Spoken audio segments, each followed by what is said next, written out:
on the night of my daughter's engagement party. I froze in the shadows, holding a glass of bourbon, listening, as the man she was about to marry laughed with his best friend. He was plotting to drain her trust fund and run off to Miami with a woman named Lexi. Most fathers would have stormed into the room and thrown a punch, but you do not survive 40 years in commercial real estate by losing your temper. You survive by smiling, setting a trap, and burying your enemies so deep they never see the sun again. Hit subscribe and let me know where you are watching from. Now let me take you back. The clinking of crystal glasses drifted through the gardens of my Dallas estate. I had just paid $80,000 to transform my backyard into a floral paradise for my only daughter, Natalie. She was a brilliant pediatrician with a heart far too pure for the ruthless reality of this world. She believed she had found her Prince Charming in Tristan Pierce, a man who introduced himself as a tech startup chief executive officer. Returning from the wine cellar, I heard voices coming from my private library. The oak doors were slightly ajar. "Come on, man, she is not that bad." The voice belonged to Bradley, Tristan's best man. I heard a soft chuckle followed by the clinking of ice. "Are you kidding me?" Tristan replied, his tone dripping with absolute disgust. "She is clingy, she is obsessed, and frankly, she is a desperate cow. But she is the only child of Richard Caldwell. Do you have any idea what that means? Once we sign that registry, I get the keys to the Caldwell Trust Fund. I just have to play the doting husband for 2 years. Then I cash out, file for divorce, and I am back on a yacht in Miami with Lexi." My blood turned to ice. "I am Richard Caldwell.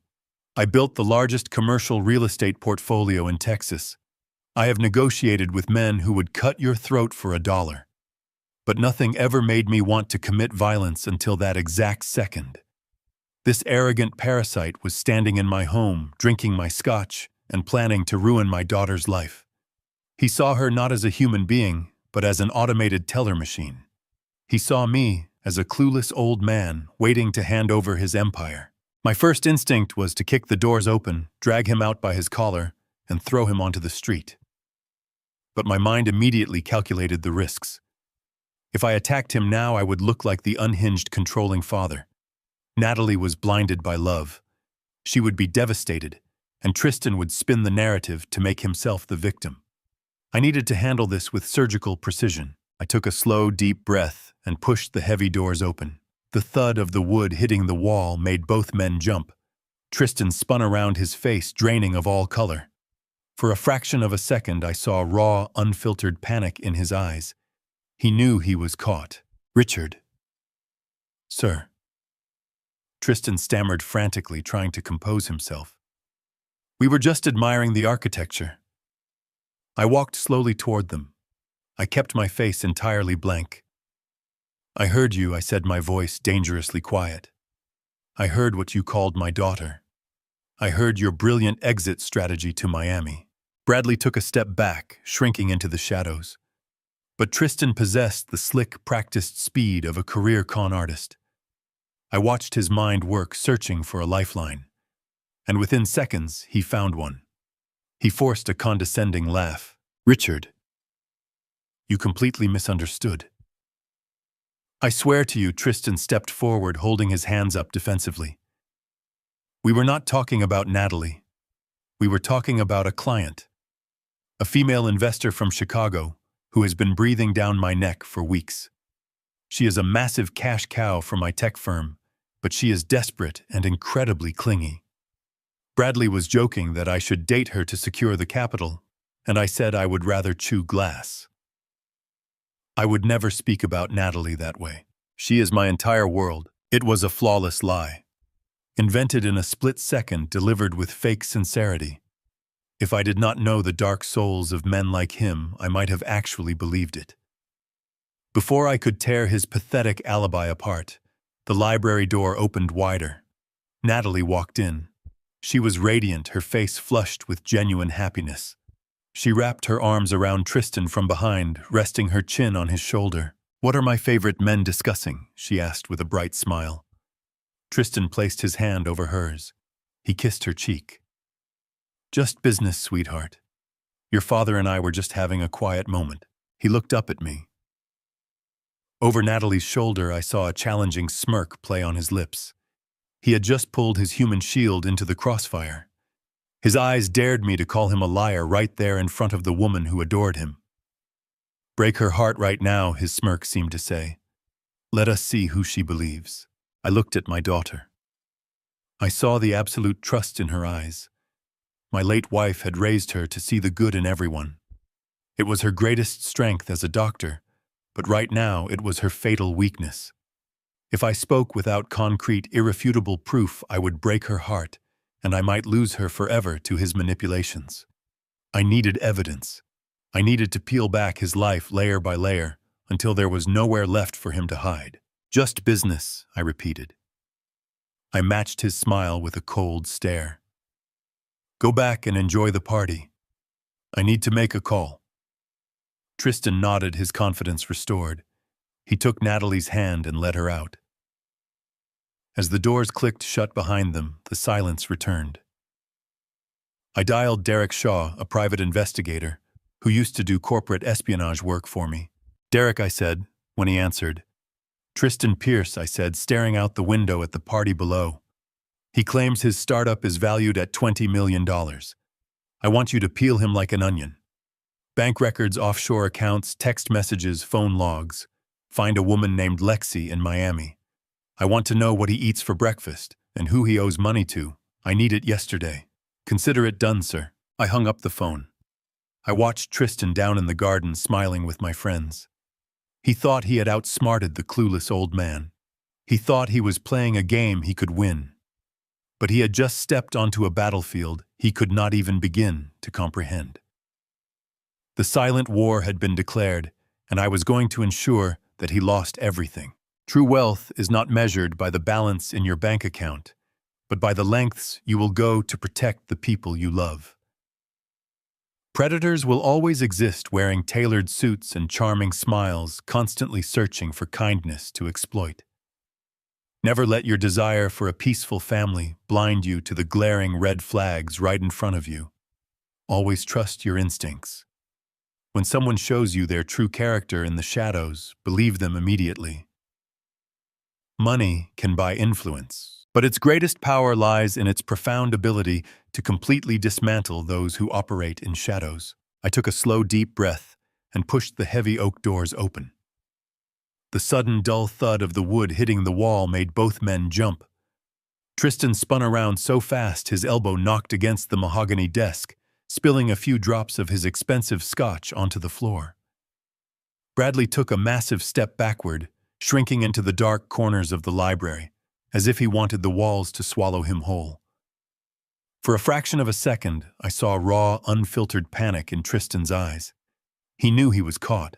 The arrogant smirk vanished, replaced by the terrified stare of a cornered animal. I walked slowly toward them.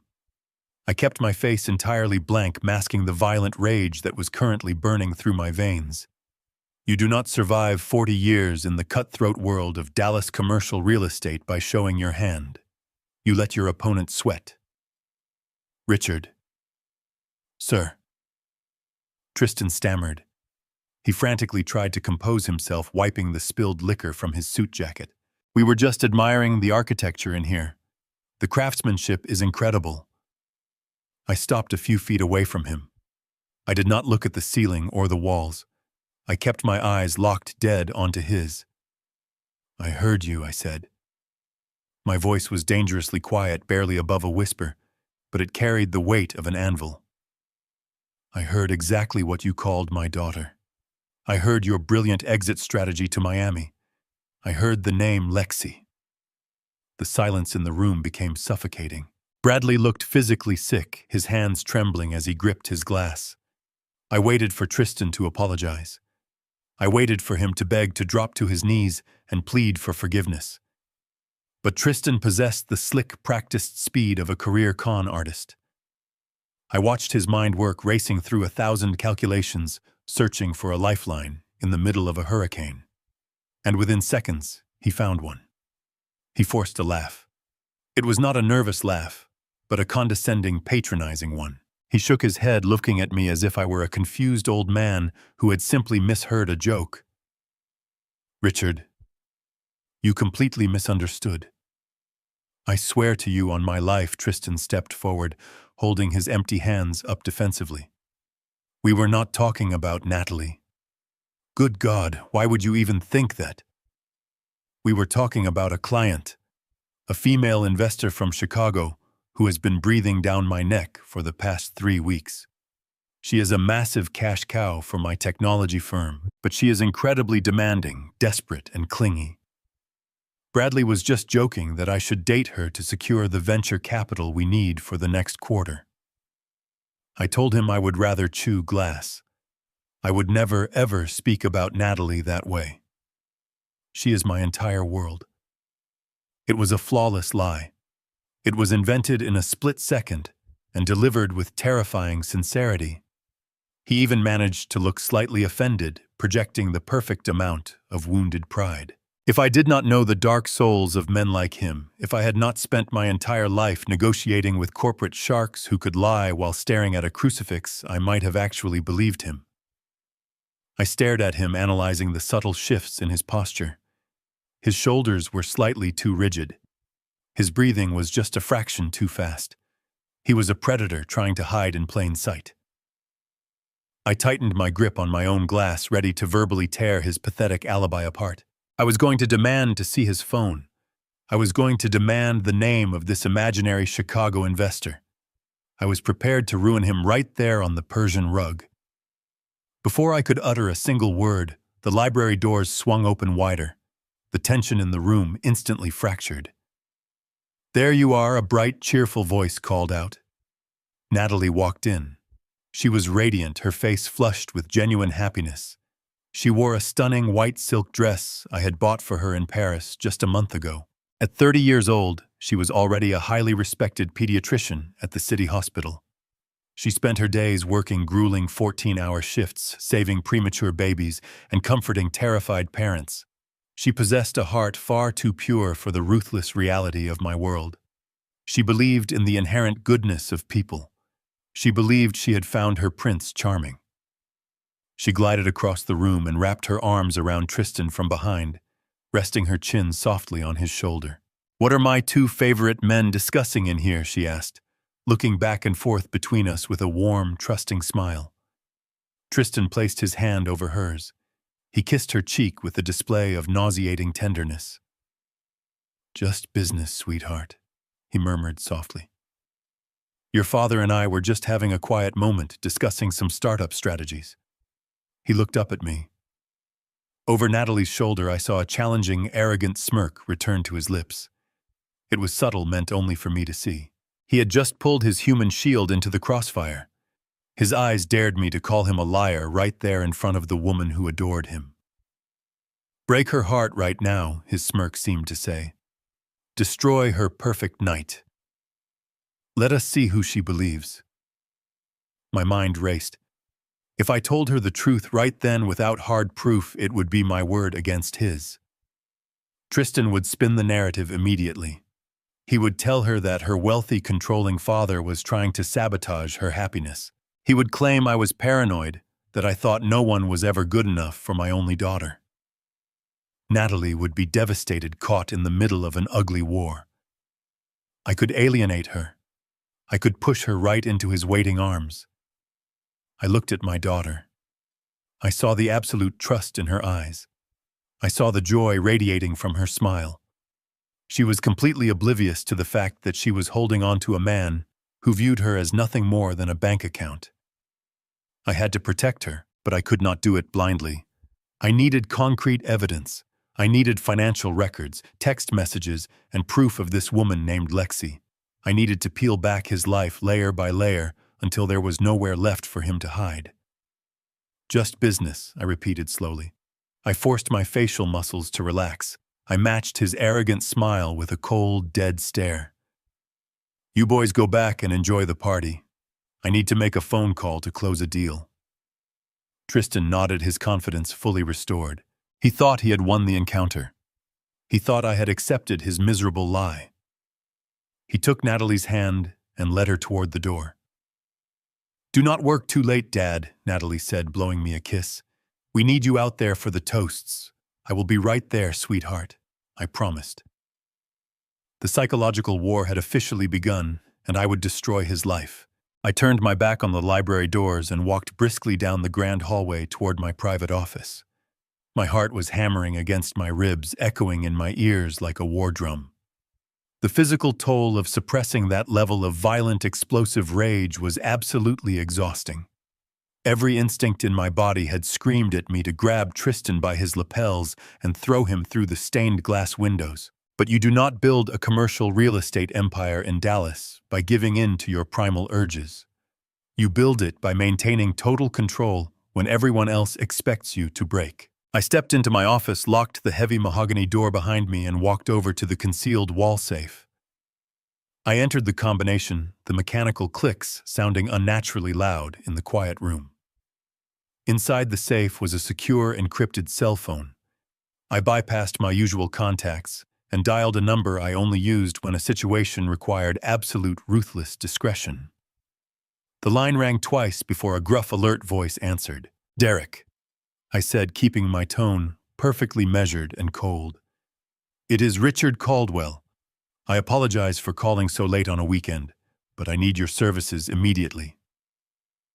Derek Shaw was a former corporate espionage specialist who had transitioned into high-stakes private investigation.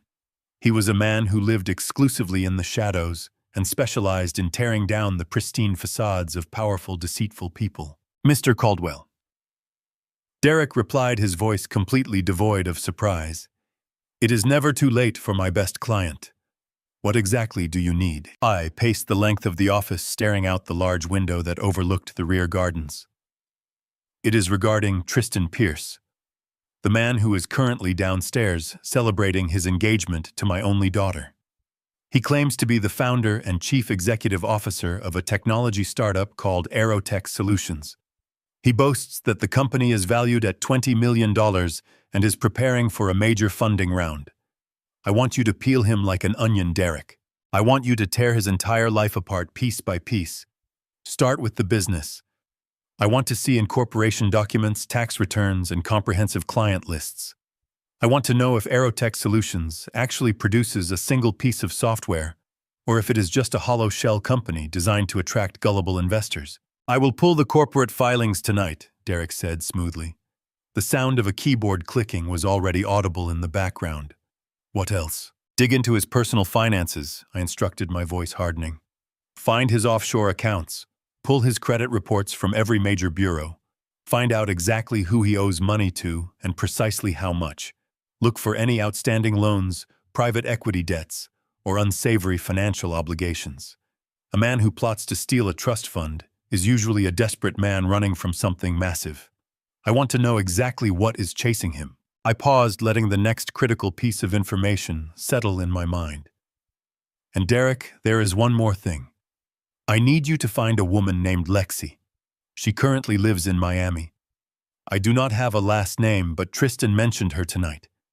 I want her phone logs, her travel history, and her exact connection to my future son-in-law. I want to know what he eats for breakfast and where he spends every single dime. I need a comprehensive, bulletproof dossier, and I need it yesterday." "Consider it done, sir," Derek replied calmly. "I will have a preliminary report securely delivered to your desk within 48 hours."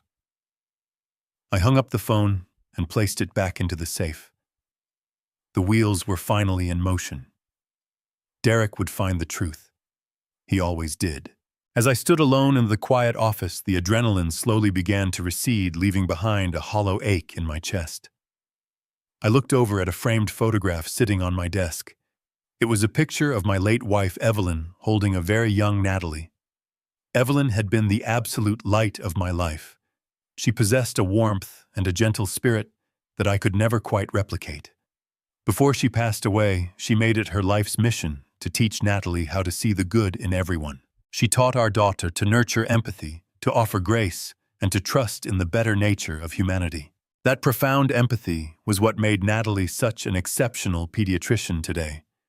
It made her a wonderful, deeply caring human being. But right now, in the cruelest twist of fate imaginable, that exact same empathy was being weaponized against her. Tristan had recognized her pure heart and viewed it merely as a vulnerability to be exploited.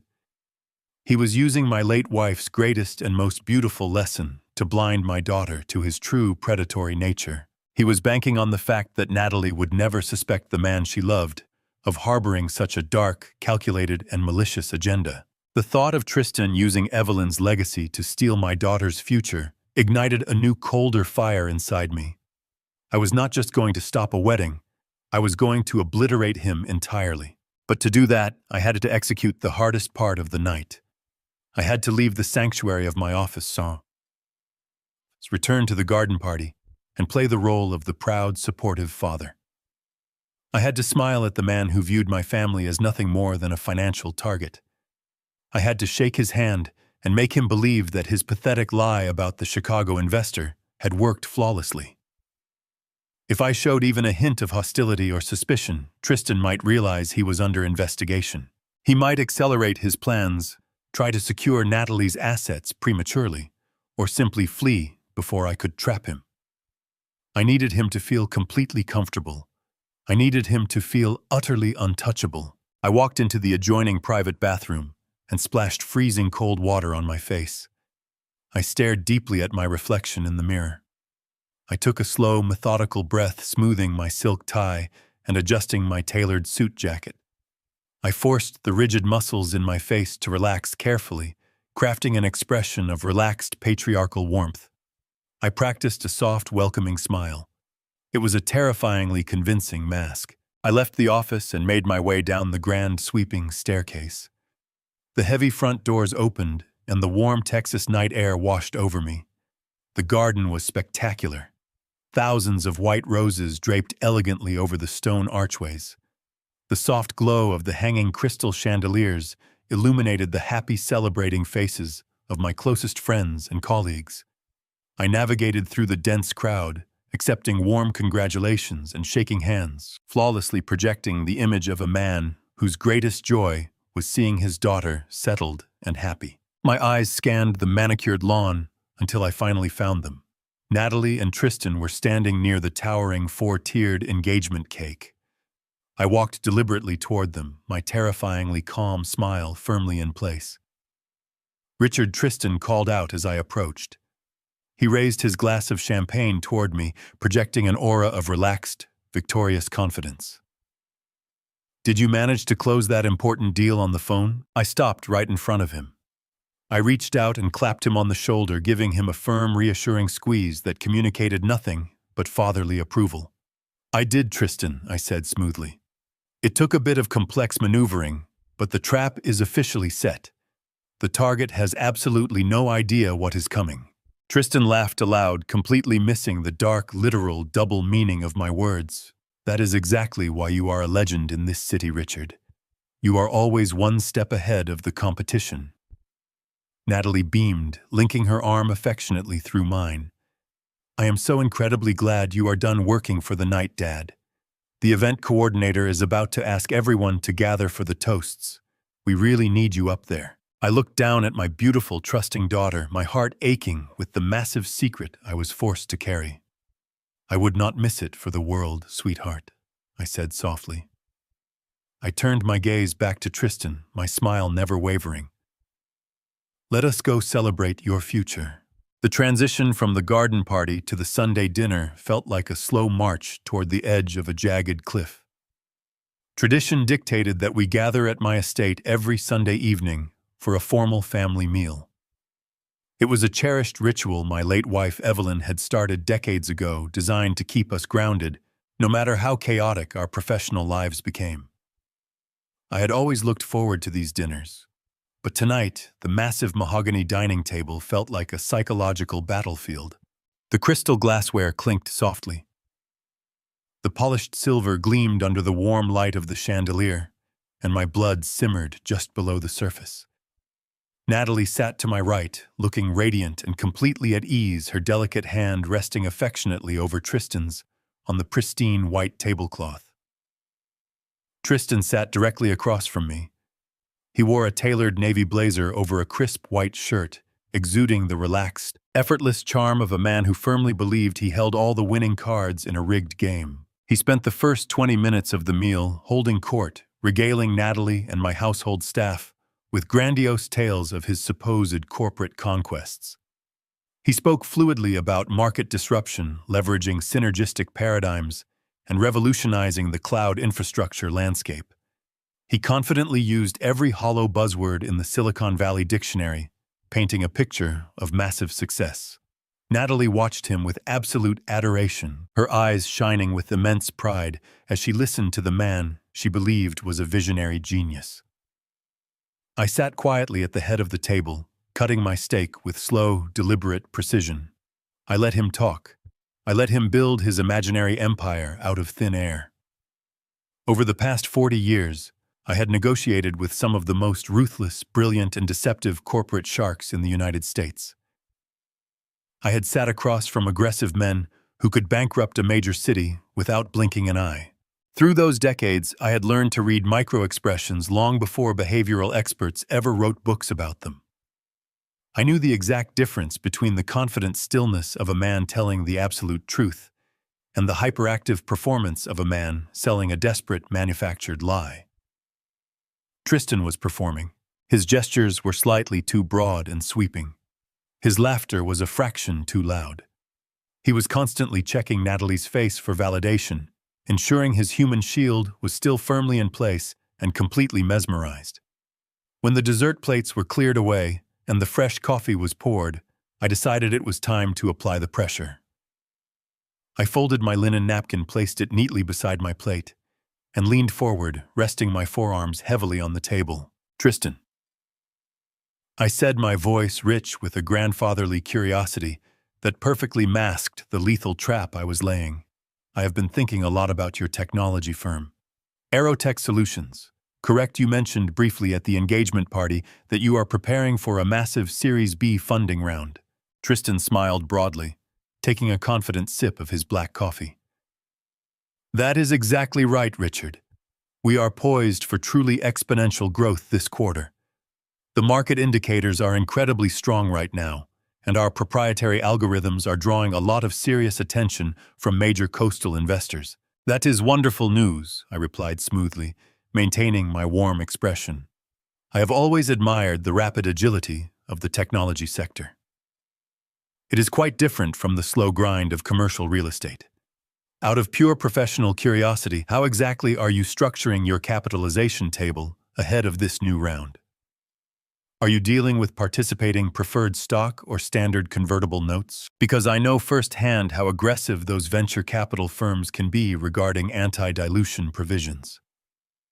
If you are not extremely careful with your current burn rate, they could easily trigger a down round and completely wipe out your founder equity before you even go public. The change in his demeanor was instantaneous, though completely invisible to the untrained eye. Natalie simply took a sip of her sparkling water, entirely oblivious to the heavy financial terminology being exchanged. But Tristan understood exactly what I was doing. I was not asking a polite fatherly question over dessert.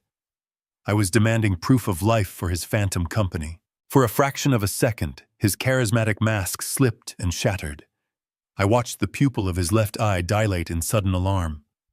I saw the tiny, tight muscle in his jaw lock defensively. A microscopic bead of sweat manifested right at his hairline, catching the light of the chandelier. His brain was desperately scrambling, trying to search a mental database of business jargon that simply did not exist. He had thoroughly prepared for basic questions about apps, servers, and software development. He had not prepared for the brutal, granular mechanics of high-level venture capital financing. "That is a very insightful question," Richard Tristan finally said. His voice remained remarkably steady, but the pitch was half an octave higher than it had been a moment ago.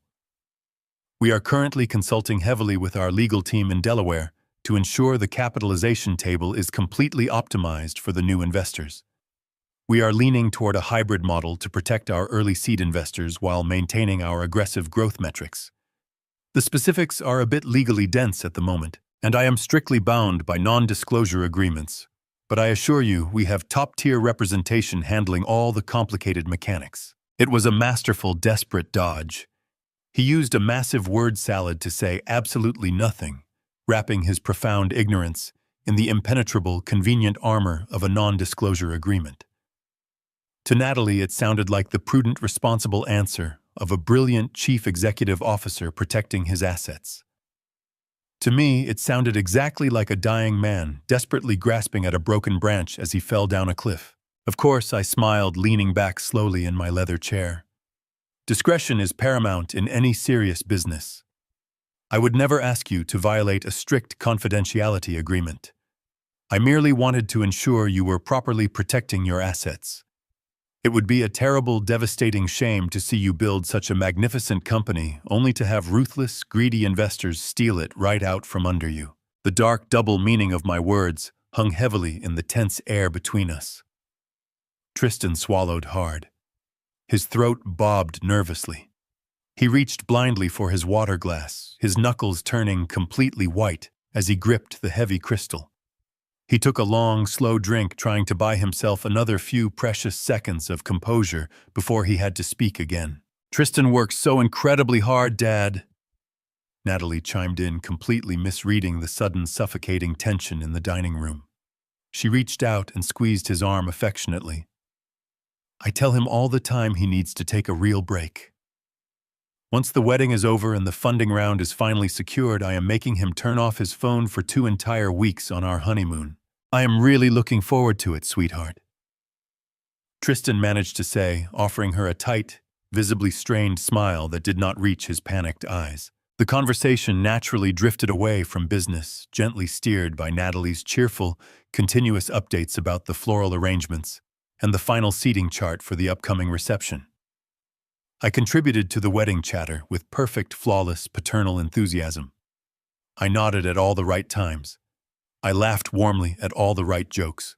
I played the role of the wealthy, supportive patriarch without a single noticeable flaw. But underneath the polite pleasantries and the fine dining, the dynamic in the room had fundamentally and permanently altered. Tristan was no longer holding court with supreme arrogance. He was no longer the relaxed, untouchable predator who had so casually mocked my daughter in my private library.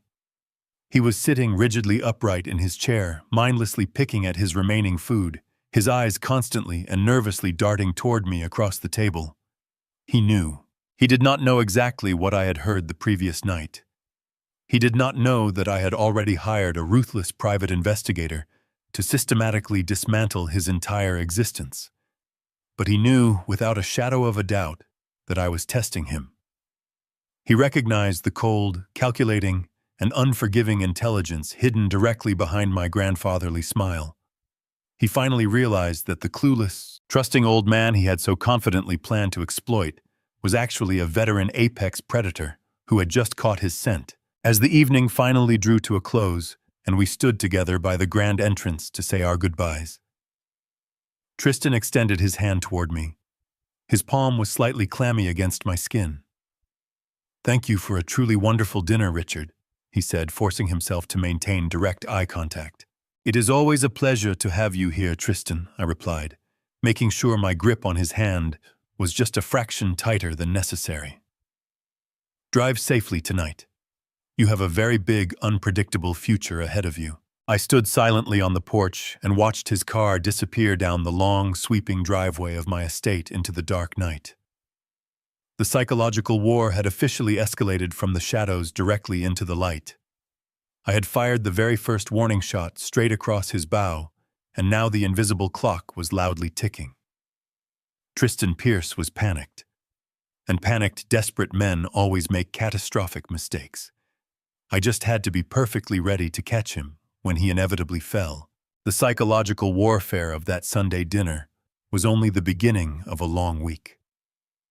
I spent 3 days maintaining the flawless illusion of a happy father.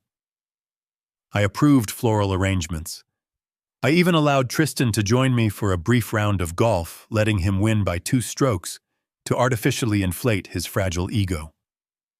He played the part of the respectful future son-in-law to perfection, but I could see the underlying tension radiating from his posture.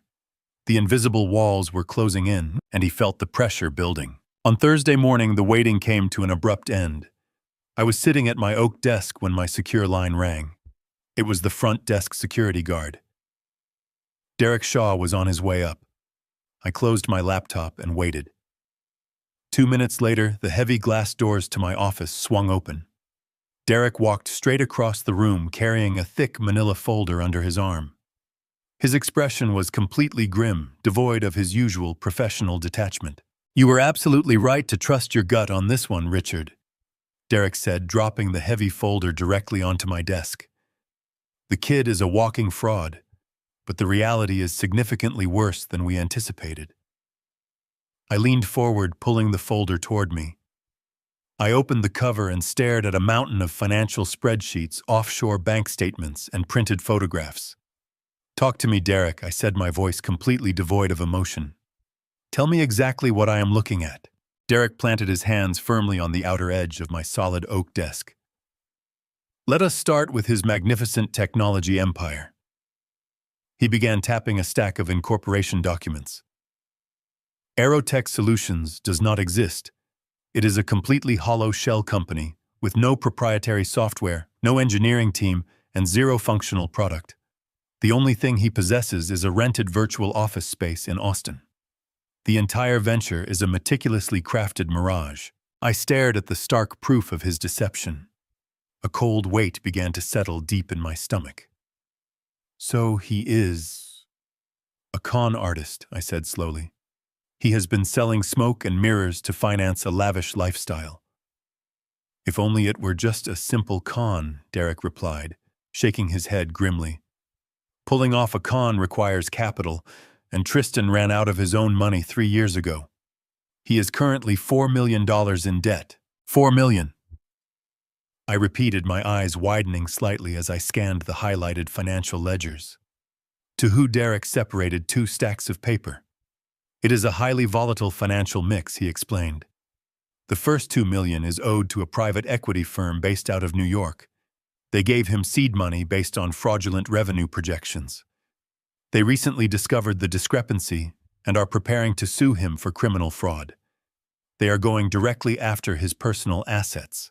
And the other $2 million," I asked, feeling the air in the office grow thin. Derek took a slow, deliberate breath. "That is where the situation becomes incredibly dangerous. The other $2 million is owed to a syndicate of loan sharks operating out of Las Vegas. These are violent, unpredictable men who break kneecaps and burn houses down. Tristan is severely delinquent on his payments. They have been breathing down his neck for months." I stared at the financial documents in absolute horror. The narrative in my head violently shifted. Tristan was not just a greedy parasite looking for a comfortable early retirement. He was a desperate, drowning rat. He had targeted Natalie because her $3 million trust fund was the only life raft capable of saving him from a violent end. He needed her money to pay off the syndicate before they destroyed him. "The only reason he is still walking around in one piece," Derek continued softly, "is because he showed those Vegas lenders the receipt for the engagement ring. He promised them that he was marrying into the Caldwell commercial real estate empire. He bought himself a few weeks of grace by using your family name as collateral. The sheer audacity of his plan made my blood boil. He leveraged my daughter to save himself." "What else, Derek?" I demanded. "You mentioned a woman in Miami." Derek reached into the manila folder and pulled out a photograph, sliding it carefully across the desk. It showed Tristan standing on the deck of a luxury yacht in Miami. He was holding a glass of champagne, his arm wrapped tightly around the waist of a stunning blonde woman. "That is Lexi," Derek stated simply. "She is a 24-year-old social media model. He has been secretly wiring her $30,000 a month for the past year to maintain her lavish lifestyle in Florida. He uses an offshore account in the Bahamas to hide the transactions from his current creditors."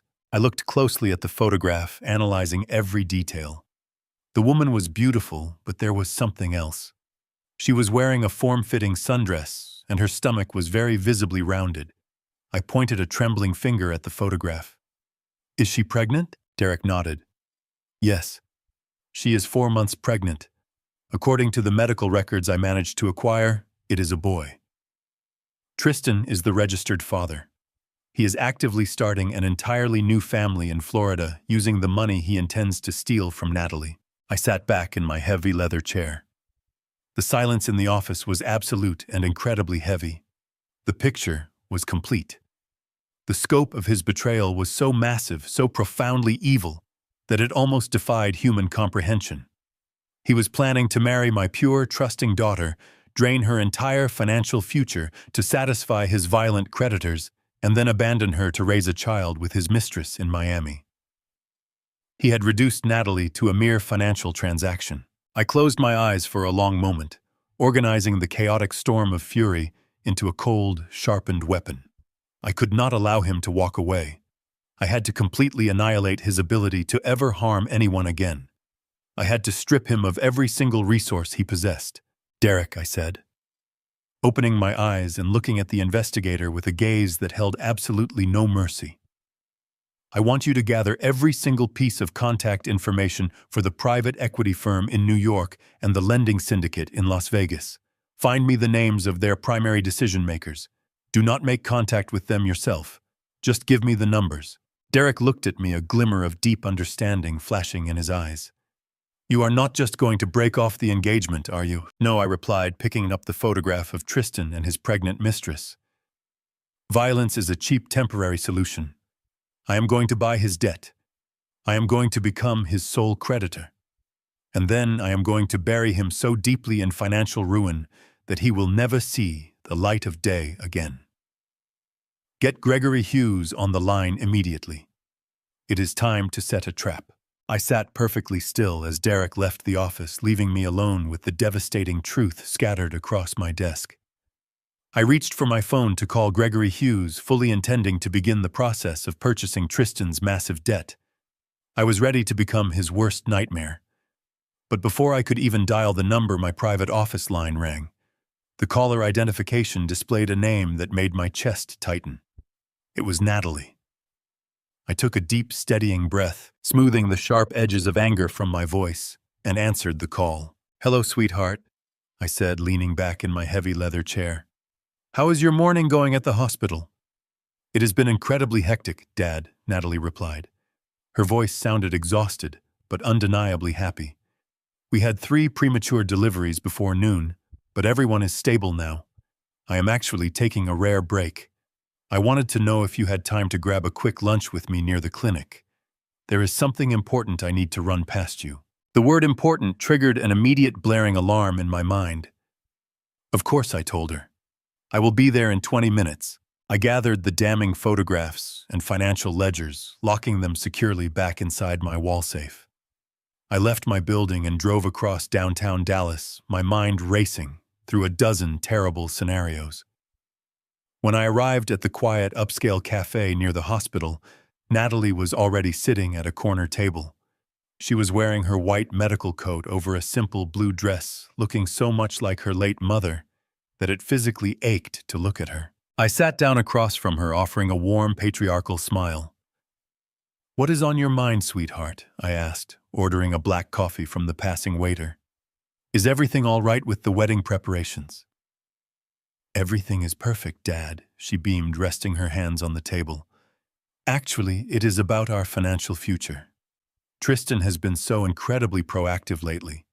He met with a specialized estate planner yesterday, and he came to me with a really brilliant idea." I felt the blood drain from my face, but I kept my smile absolutely frozen in place. "Is that right?" I asked smoothly. "What kind of idea did Tristan propose?" Natalie leaned forward, her eyes shining with absolute trust and admiration.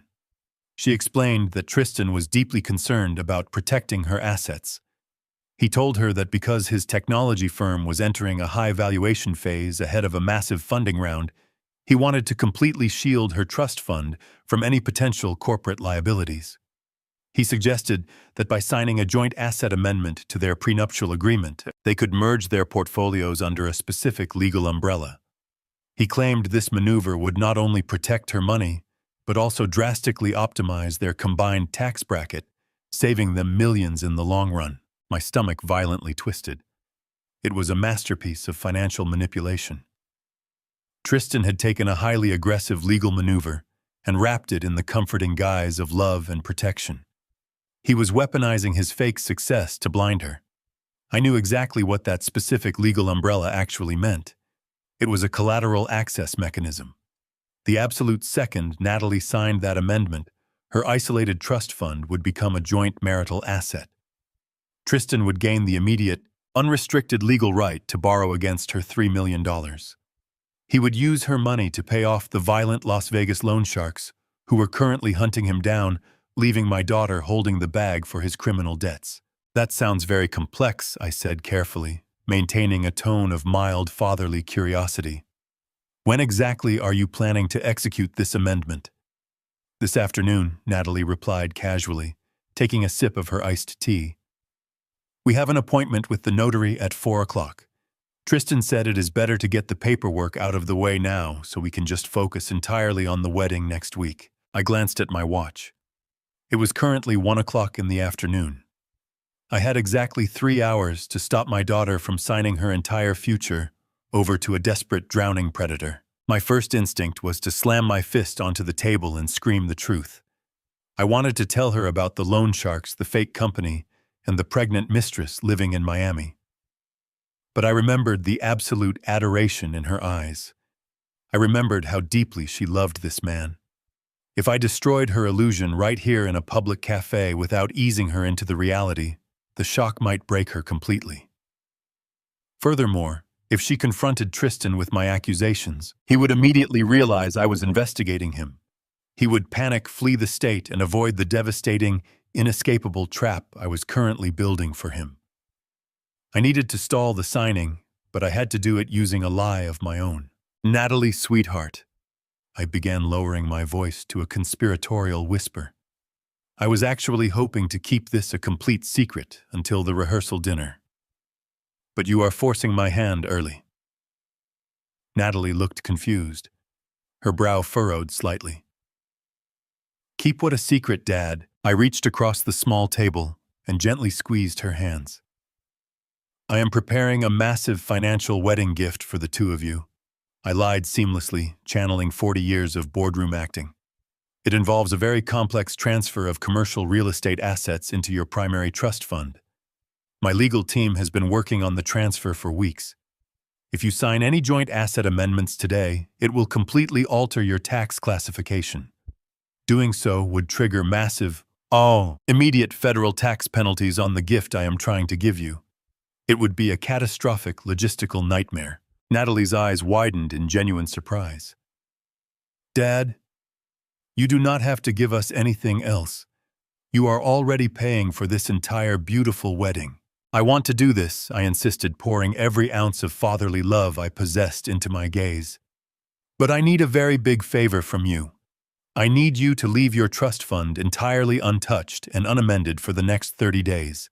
Let my attorneys finish their work.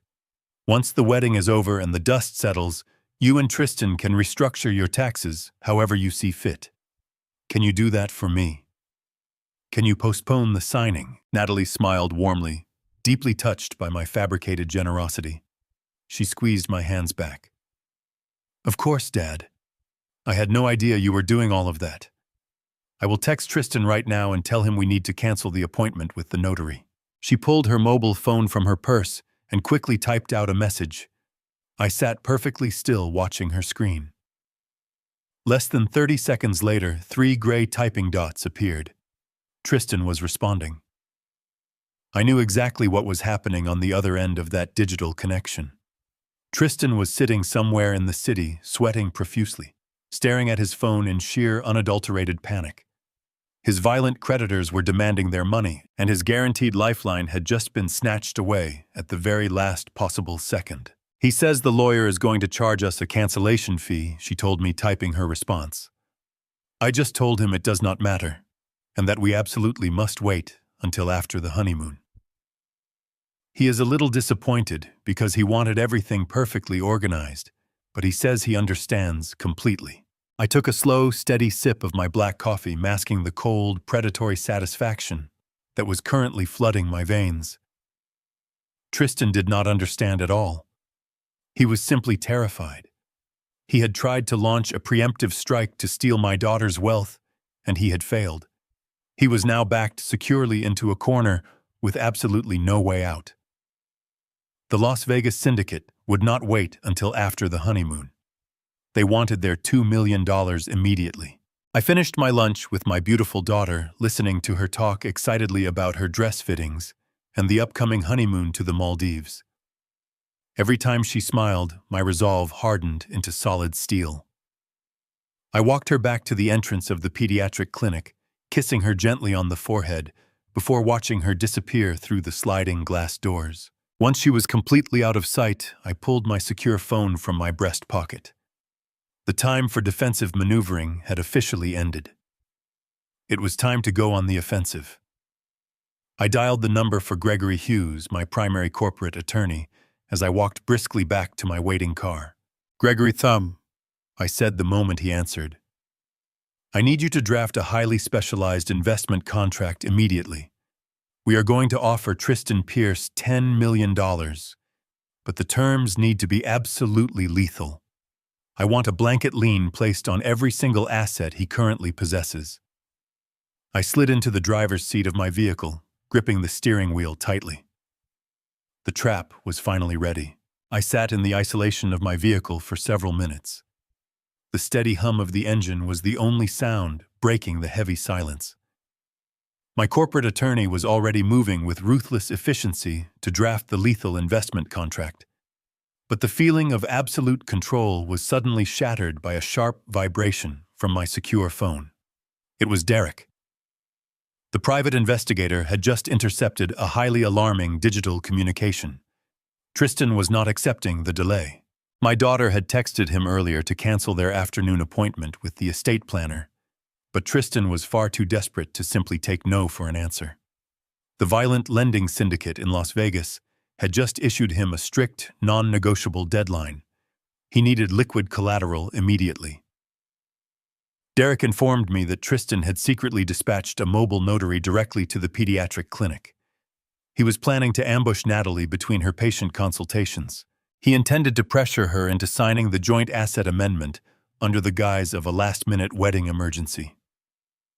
The sheer, unadulterated audacity of his plan made my jaw clench so tightly my teeth actually ached. He was actively trying to bypass my intervention and manipulate her in her own workplace. I shifted the car into gear and pulled out of the parking lot, merging aggressively into the heavy downtown traffic. I drove toward the city hospital with a singular icy focus. I navigated the familiar congested streets of Dallas, my mind calculating every possible variable. I had to reach the clinic before that notary did. I had to protect her without exposing the ugly, horrifying truth just yet. When I finally arrived at the sprawling medical complex, I bypassed the main visitor parking and left my vehicle in the restricted executive zone. I walked swiftly through the automatic sliding glass doors, the sterile scent of antiseptic immediately filling my lungs. The pediatric wing was located on the third floor of the main building. I stepped out of the elevator into a bright, bustling corridor, painted in soft, comforting pastel colors. The stark contrast between this nurturing environment and the dark, predatory world Tristan inhabited was incredibly jarring. This was a sanctuary of healing and pure innocence. I walked toward the central nurses' station and paused. Through the large viewing window of a specialized treatment room, I saw my beautiful daughter. Natalie was sitting on a low stool beside a small hospital bed. She was speaking softly to a pale, frightened little boy holding a stuffed animal. I watched as she gently brushed a stray lock of hair from his forehead, her face radiating an absolute boundless compassion. She smiled at the exhausted parents standing nearby, offering them the kind of genuine, profound reassurance that no amount of money could ever possibly buy. My chest swelled with an overwhelming protective pride. My late wife had raised a truly magnificent human being. Natalie possessed a soul so incredibly bright and giving that it naturally attracted people to her. But that same beautiful light had also attracted a dangerous parasite. Tristan did not love her. He did not value her brilliant mind or her boundless empathy. He only saw a gullible target, a convenient vehicle to clear his massive gambling debts and fund a lavish lifestyle with his pregnant mistress in Miami. Watching her care for those sick children, any lingering trace of paternal hesitation completely evaporated from my mind. My internal resolve turned to absolute unforgiving ice. Simply breaking off the engagement and canceling the extravagant wedding was no longer an acceptable outcome. Removing Tristan from her life would keep her safe for now, but it would not balance the cosmic scales of justice. If I simply chased him away, he would just find another trusting, wealthy woman to exploit. He would continue to ruin innocent lives, leaving a massive trail of financial and emotional devastation in his wake. I decided in that very moment that I must completely annihilate his ability to ever harm anyone again. I would strip him of his freedom, his reputation, and his entire future. I turned my attention away from the treatment room just as a man in a cheap gray suit stepped off the elevator. He carried a thick leather briefcase and looked nervously around the busy pediatric ward. I recognized the predatory shuffle immediately. It was the mobile notary Tristan had sent. I intercepted him before he could even approach the main reception desk. I stepped directly into his path, blocking his line of sight to my daughter's clinic. "Excuse me," I said, my voice carrying the quiet, undeniable authority of a man who owned half the commercial buildings in the downtown business district. "You are looking for Dr. Natalie Caldwell." The notary blinked in surprise, clearly intimidated by my sudden, imposing presence. "Yes, sir," he stammered slightly, shifting his briefcase. "I have some urgent legal documents requiring her immediate signature regarding a prenuptial amendment." I reached out and firmly placed my hand on his shoulder, turning him smoothly back toward the waiting elevators. "I am Richard Caldwell," I stated simply, letting the weight of my name settle over him. "I am her father. My daughter is treating critically ill children, and I will not allow her to be interrupted for any reason. Furthermore, those documents you are carrying are no longer valid. My legal team is restructuring the financial arrangement for a corporate gift. If my daughter signs those papers today, it will trigger catastrophic federal tax penalties. You will return to whoever hired you and inform them the signing is indefinitely postponed. Do you understand me?" The notary swallowed hard, recognizing he was entirely out of his depth. He nodded quickly, backing into the elevator without uttering a single word of protest.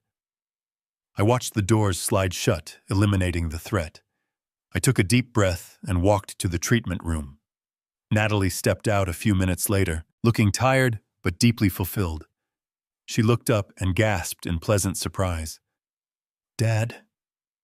What are you doing here?" she asked, pulling me into a warm hug. "I just wanted to see my favorite doctor," I replied smoothly, returning her embrace. "And I wanted to personally ensure you successfully canceled that notary appointment.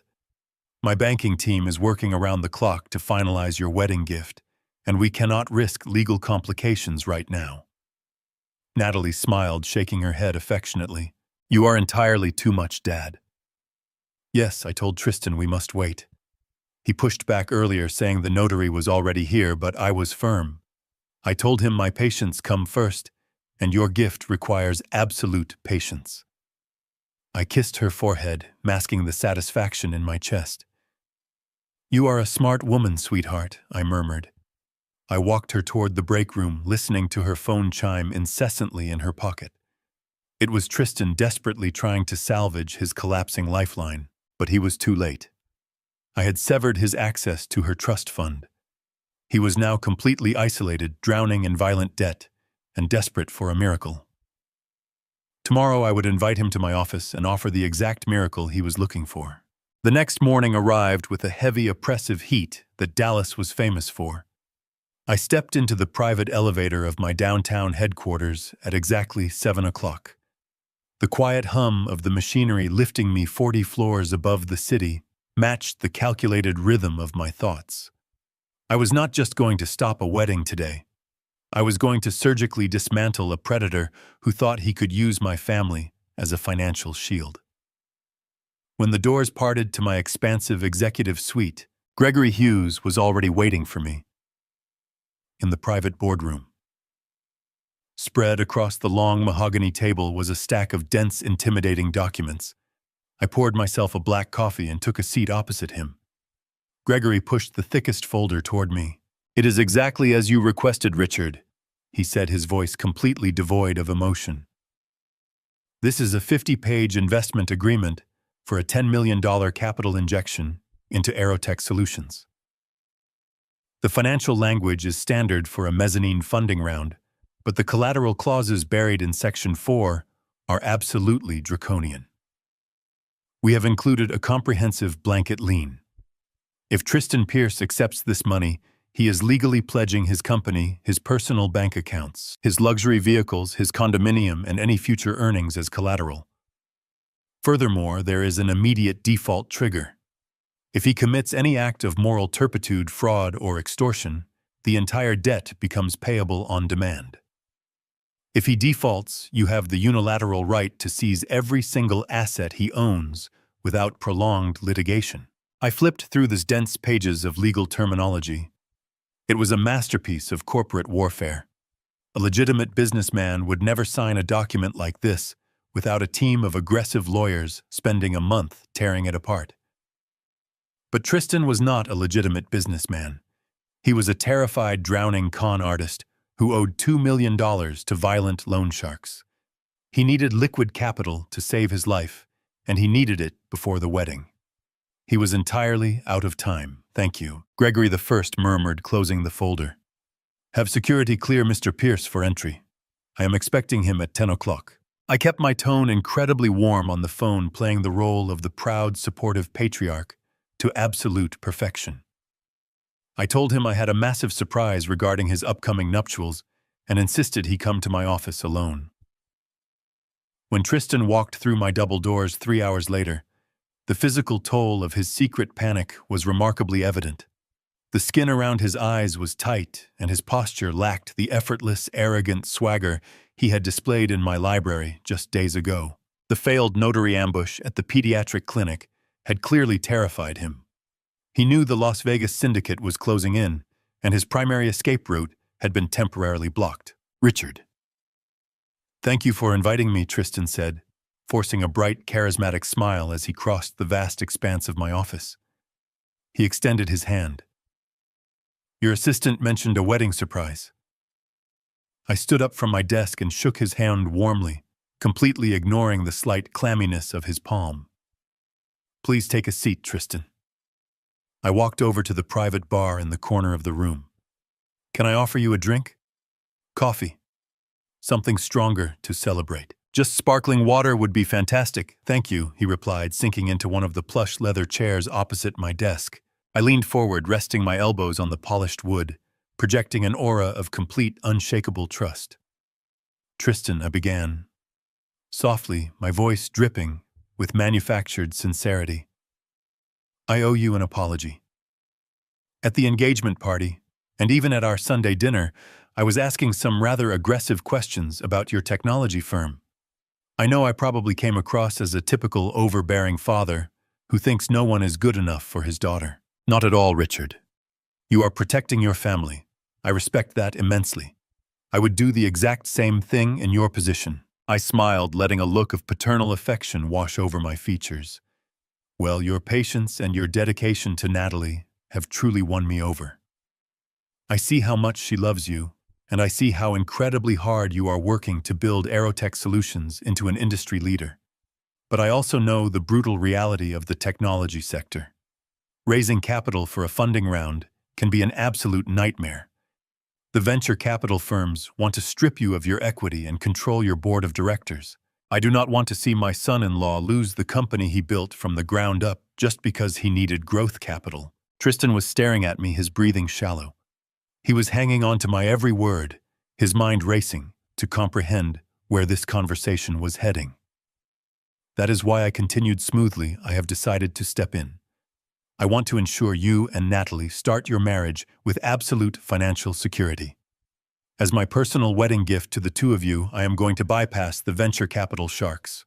I am going to personally invest $10 million directly into Aerotech Solutions." The crystal glass slipped slightly in Tristan's hand. He caught it just before it spilled, placing it onto a coaster with trembling fingers. He stared at me with wide, disbelieving eyes. $10 million. To a man suffocating under a $4 million mountain of lethal debt, I had just offered the ultimate salvation. Richard. He stammered, his polished facade cracking under the sheer weight of his greed. I am speechless. That is an incredibly generous offer. I do not even know what to say to you right now. You do not have to say anything, I replied cheerfully. You just have to review the paperwork. I reached into my desk drawer and pulled out the thick, 50-page contract Gregory had prepared. I dropped it onto the desk. The heavy thud echoed through the quiet office. It was the physical manifestation of his greed, perfectly bound in premium leather folders. There is just one small catch, I explained, waving my hand dismissively, as if the contract were nothing more than a minor administrative hurdle.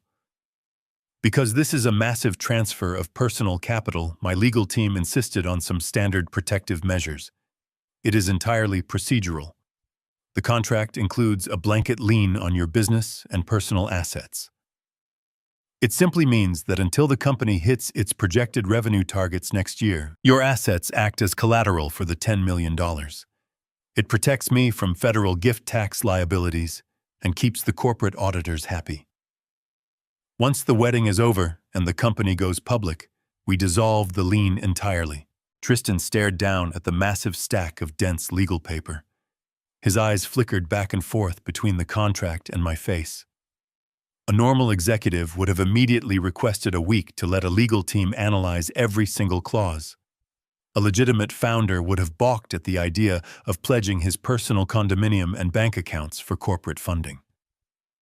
But Tristan was just incredibly desperate. Tristan sat frozen in the chair opposite my desk, his eyes darting across the first page of the document. He was a predator accustomed to controlling the narrative, manipulating conversations with easy charm. But right now, sitting in my corporate fortress, he was out of his depth. He touched the paper, tracing the seal. $10 million was a staggering amount of capital. It was enough to silence the loan sharks hunting him down in Las Vegas. It was enough to settle his fraudulent accounts with the equity firm in New York. It was the ultimate escape hatch for a man suffocating under the crushing weight of his lies. But the cost was stepping into a financial cage I had meticulously designed to ruin him. I watched his Adam's apple bobbing against his white collar. He flipped to the fourth section, skimming the paragraphs detailing the blanket lien. I saw his jaw tighten, reading the clauses tying his luxury condominium vehicle's business assets and offshore accounts to the funding. Gregory had drafted an agreement so punishing, it left no room for negotiation. "Is there a problem, Tristan?" I asked, keeping my voice gentle, patient, and paternal. "If you are not entirely comfortable with the collateral requirements, we can delay the investment. I can have Gregory draft a traditional equity split, but that will require a board review. It would take 3 or 4 months to finalize the transfer and pass auditing procedures." I leaned back in my chair and checked my watch, projecting casual indifference. "I just thought it would be a wonderful gesture to have the funds secured in your accounts before the wedding next week. It would allow you to focus entirely on my daughter and your honeymoon instead of worrying about venture capital pitches." The mention of a 4-month delay sent a shockwave through his body. His violent creditors were not going to wait 4 months. They were not even going to wait 4 days. He needed liquid cash immediately to save his kneecaps or worse, his life. The illusion of his wealthy lifestyle was cracking, and the consequences of his failures were breathing right down his neck. "I do not want to delay anything, Richard," he replied quickly. His voice cracked slightly before he cleared his throat to regain his confident persona. "I am just making sure I understand the mechanics of these default triggers. This language seems unusually aggressive for a family investment. It mentions the immediate seizure of all listed assets without arbitration in the event of moral turpitude or fraudulent behavior." I offered him a reassuring chuckle. "Oh, that is just Gregory being overly protective of my commercial estate," I explained smoothly, waving my hand in a dismissive gesture. "Corporate lawyers always plan for the worst-case scenarios. They are paid to be paranoid. They write those strict clauses to protect my portfolio against hostile takeovers or criminal negligence. You and I both know that you are a brilliant, highly ethical founder. You love my daughter deeply, and you are building a legitimate enterprise. A moral turpitude clause is only dangerous to a man who plans on committing fraud. Are you planning on committing fraud against me, Tristan? I smiled warmly at him, my eyes locking directly onto his, with a perfectly manufactured grandfatherly affection. The question hung heavily in the quiet atmosphere of my office. It was a direct, lethal challenge perfectly wrapped in a polite conversational joke.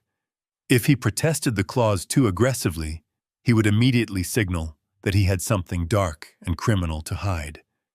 He was completely trapped by his own fabricated, successful persona. Tristan forced a laugh that sounded remarkably hollow and strained. Of course not, Richard. You know my integrity is my most valuable business asset. I am just accustomed to having my own legal team review corporate documents of this magnitude before executing them. Perhaps I should forward this to my attorneys in Delaware, just for a quick compliance check before we move forward. I shrugged my shoulders, maintaining my flawlessly calm demeanor. You are absolutely free to do that, Tristan. I would never pressure you into signing a financial contract you have not properly vetted. However, I am leaving for a major commercial symposium in London tomorrow morning. If we do not execute the investment agreement today, my capital will be temporarily tied up in international escrow until I return late next month. The choice is entirely yours. We can wait until I get back.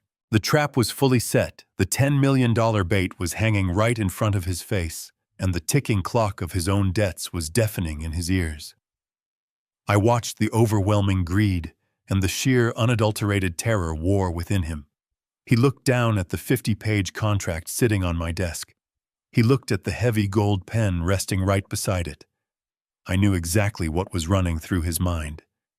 He did not have a legal team in Delaware. He did not have an innovative software product to protect. He only had the crushing, terrifying reality of a $4 million debt and angry men demanding their money. Tristan reached out and slowly picked up the gold pen. He did not read another word of the contract. He flipped directly to the signature pages located at the very back of the thick binder. With a hand that trembled ever so slightly, he signed his name on the dotted line. He signed away his luxury condominium. He signed away his expensive cars. He signed away the hidden offshore accounts holding the money he had stolen from previous investors. He signed away his entire future, legally binding himself to a draconian contract designed exclusively to completely destroy him. I watched the black ink dry on the thick paper, feeling a profound, icy satisfaction settle deep within my chest. I had successfully cornered the predator. "Welcome to the family, Tristan," I said cheerfully. I reached across the wide mahogany desk to shake his hand one final time. He smiled, looking immensely relieved as he set the pen down. "When can I expect the investment funds to be officially wired?" he asked, unable to keep the desperate, gnawing hunger completely out of his voice. I pulled the signed contract toward me and carefully closed the leather cover. "It is a very large transfer," I explained carefully. "Federal banking regulations require a mandatory compliance review for any sudden domestic wire exceeding $5 million. The funds should clear your accounts by next Wednesday, just a few days before the wedding ceremony." I saw the briefest flash of pure, unfiltered panic return to his eyes. Next Wednesday was far too late. He needed the money today. He had just locked himself into my financial cage, but his immediate desperate crisis had not been solved. He stood up, buttoning his tailored suit jacket with shaking fingers. He thanked me profusely before rushing out the heavy oak door. He was completely unaware that his incredibly desperate need for immediate cash was about to drive him to commit the ultimate, unforgivable federal crime that would seal his absolute and permanent destruction. The heavy oak door clicked shut, leaving me alone in the profound silence of my executive office. Tristan Pierce was currently riding the elevator down to the lobby, clutching a leather-bound contract that he believed was his ultimate salvation. In reality, he was carrying a ticking time bomb. The $10 million investment I had promised him was entirely genuine, But the procedural delay I had fabricated was the true weapon. I had deliberately engineered a window of 5 days where he would be legally bound to my draconian collateral terms, yet remain utterly devoid of the liquid capital he needed to satisfy his violent creditors. I knew exactly how desperate men operated when they were backed into a corner with no viable escape route. They simply reacted to the immediate threat standing directly in front of them. For Tristan, that threat was the Las Vegas lending syndicate. Derek Shaw had informed me earlier that morning that the syndicate had officially lost their patience. They had issued Tristan a strict non-negotiable ultimatum. He had 48 hours to deliver $2 million, or they were going to start dismantling his life in a very physical, highly irreversible manner. Showing them my signed investment contract might have bought him a few extra days of grace previously, but loan sharks did not accept corporate promises. The following 48 hours were an exercise in supreme psychological endurance as I went about my normal daily routine with meticulous precision.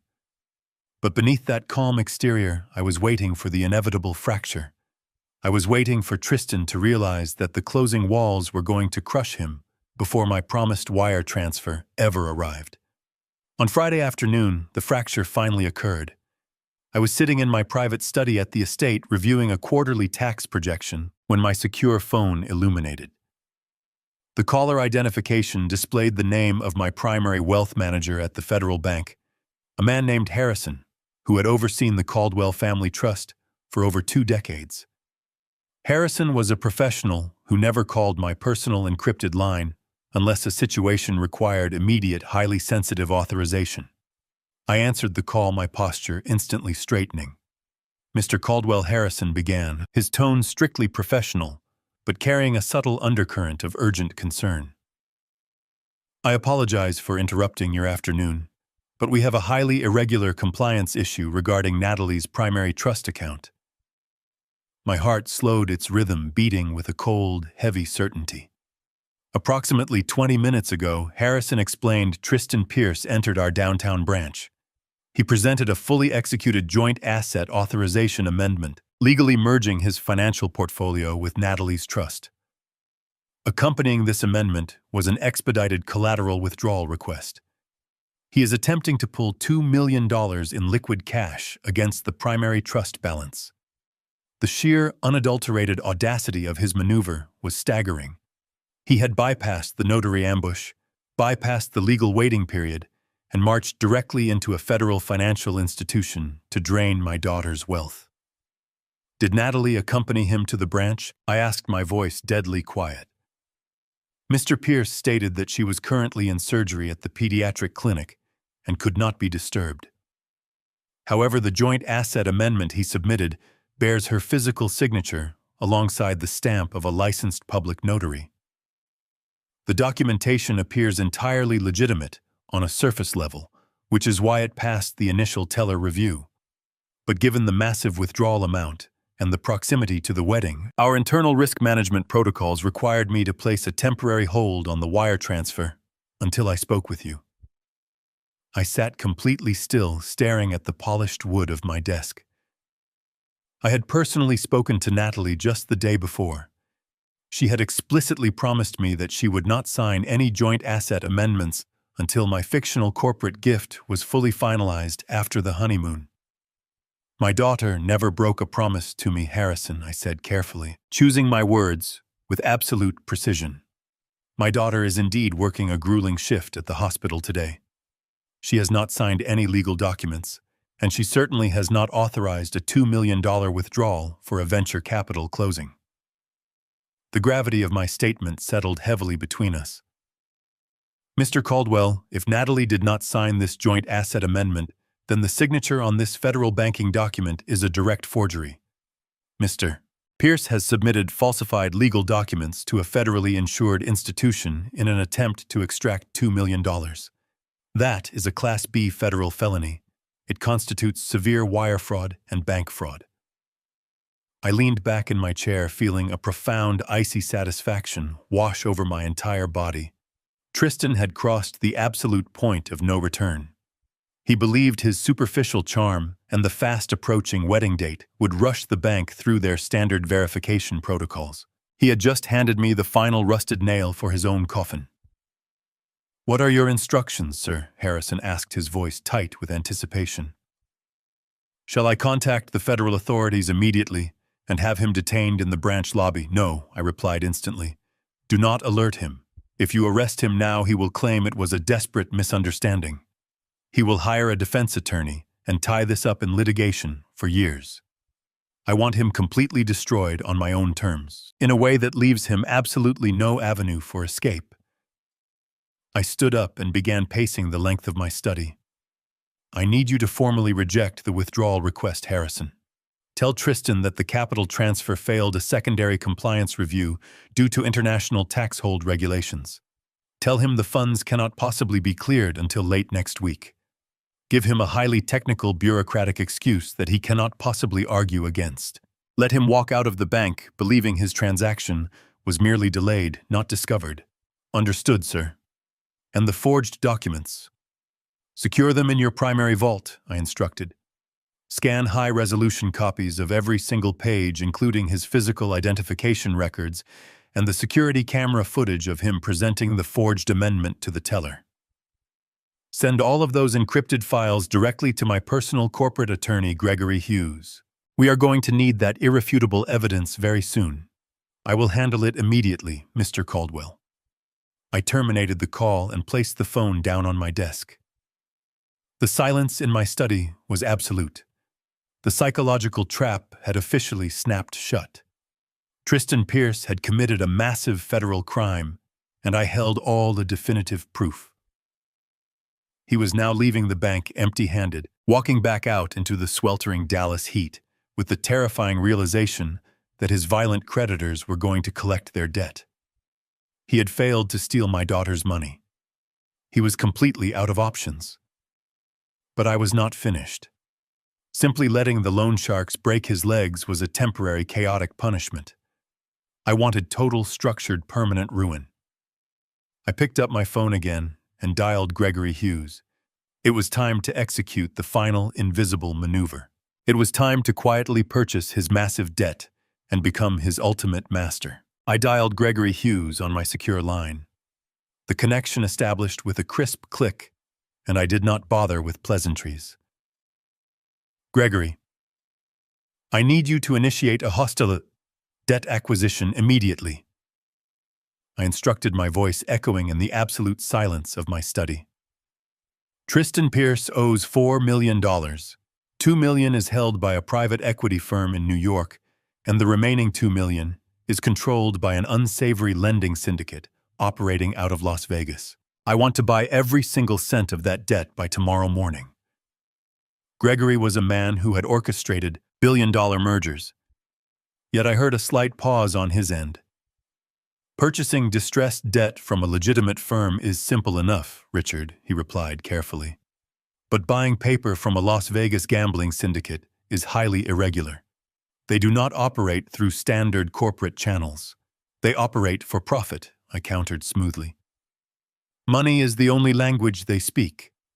Use one of our blind shell corporations in Delaware to shield my identity. Offer the New York firm a 10% premium on the principal balance to expedite the transfer. They are preparing to sue him anyway. They will be absolutely thrilled to offload a toxic asset without incurring costly litigation fees. As for the syndicate, wire the funds through our offshore intermediaries. Tell them a silent partner is assuming the risk and paying them in full in cash within 24 hours. They do not care who holds the leash as long as they get their money." "I understand the mechanics," Gregory said, the rhythm of his keyboard already clacking in the background. "But I must ask, why are we doing this? If he just committed a federal forgery, you could simply hand the banking evidence to the authorities right now. He would be arrested before dinner." "Because an arrest is merely a pause in his life," I explained, looking out my window at the sprawling Dallas skyline. "If I simply send him to prison, he will declare bankruptcy. He will wipe his financial slate clean while sitting in a cell. When he eventually gets out, he will have nothing, but he will also owe nothing. I refuse to give him that luxury. I want to own his financial future permanently. When he breached the moral turpitude clause in the investment contract he signed yesterday, he legally triggered a default. By purchasing his massive debt, I become his sole absolute creditor. I am not just going to put him in a cage, Gregory. I am going to build it out of his own greed, and I am going to hold the only key. The line was quiet for a moment, before Gregory sighed, a sound of profound professional respect. I will have the acquisition papers finalized by morning. Consider it done. The next 48 hours were an absolute masterpiece of invisible corporate maneuvering. While Tristan frantically paced the hardwood floors of his rented luxury condominium, desperately trying to figure out how to stall his violent creditors, my legal team moved with ruthless, devastating efficiency. The private equity firm in New York accepted our premium offer within 3 hours. They digitally transferred the original promissory notes, happily washing their hands of Tristan Pierce entirely. The Las Vegas syndicate required slightly more finesse. They were intensely suspicious of the sudden anonymous buyout, but unadulterated greed ultimately conquered their lingering paranoia. When Gregory wired $2 million in clean, untraceable funds through a corporate proxy, they released the debt. They forwarded the illicit lending contracts, effectively transferring the absolute ownership of Tristan's life directly into my waiting hands. By Thursday afternoon, a thick leather binder arrived via private courier to my executive office. I sat alone at my mahogany desk and slowly opened the heavy cover. Inside were the legally binding documents that transferred every single ounce of Tristan's $4 million debt directly to my personal holding company. He was completely, utterly mine. He had absolutely no idea that the terrifying loan sharks he was desperately hiding from no longer cared about him. He had no idea that the corporate lawyers preparing to sue him had already completely dropped their civil case.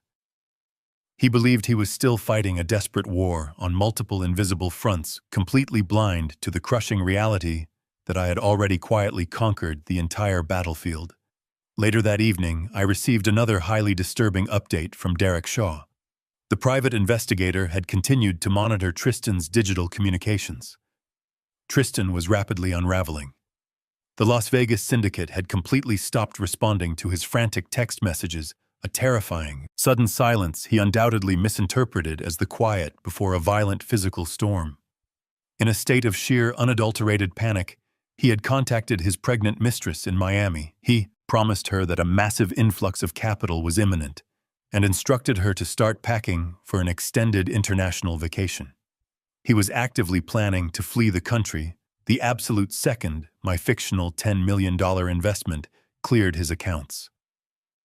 I stared intensely at the surveillance photos Derek had securely sent showing Tristan nervously loading expensive luggage into the trunk of his vehicle.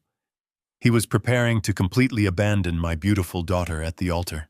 He was planning to let her discover his cowardly disappearance on their wedding day, leaving her utterly humiliated in front of our entire social circle while he escaped to a tropical paradise with her stolen wealth. The sheer calculating cruelty of his backup plan extinguished any lingering trace of mercy I might have still harbored in my soul. I carefully placed the finalized debt acquisition documents into my leather briefcase alongside the irrefutable evidence of his federal bank forgery. The psychological trap was now perfectly constructed, flawlessly primed and armed with absolutely lethal precision. I had systematically isolated the predator, completely severed his financial lifelines, and quietly bought the very ground he was standing on. Tomorrow was the rehearsal dinner.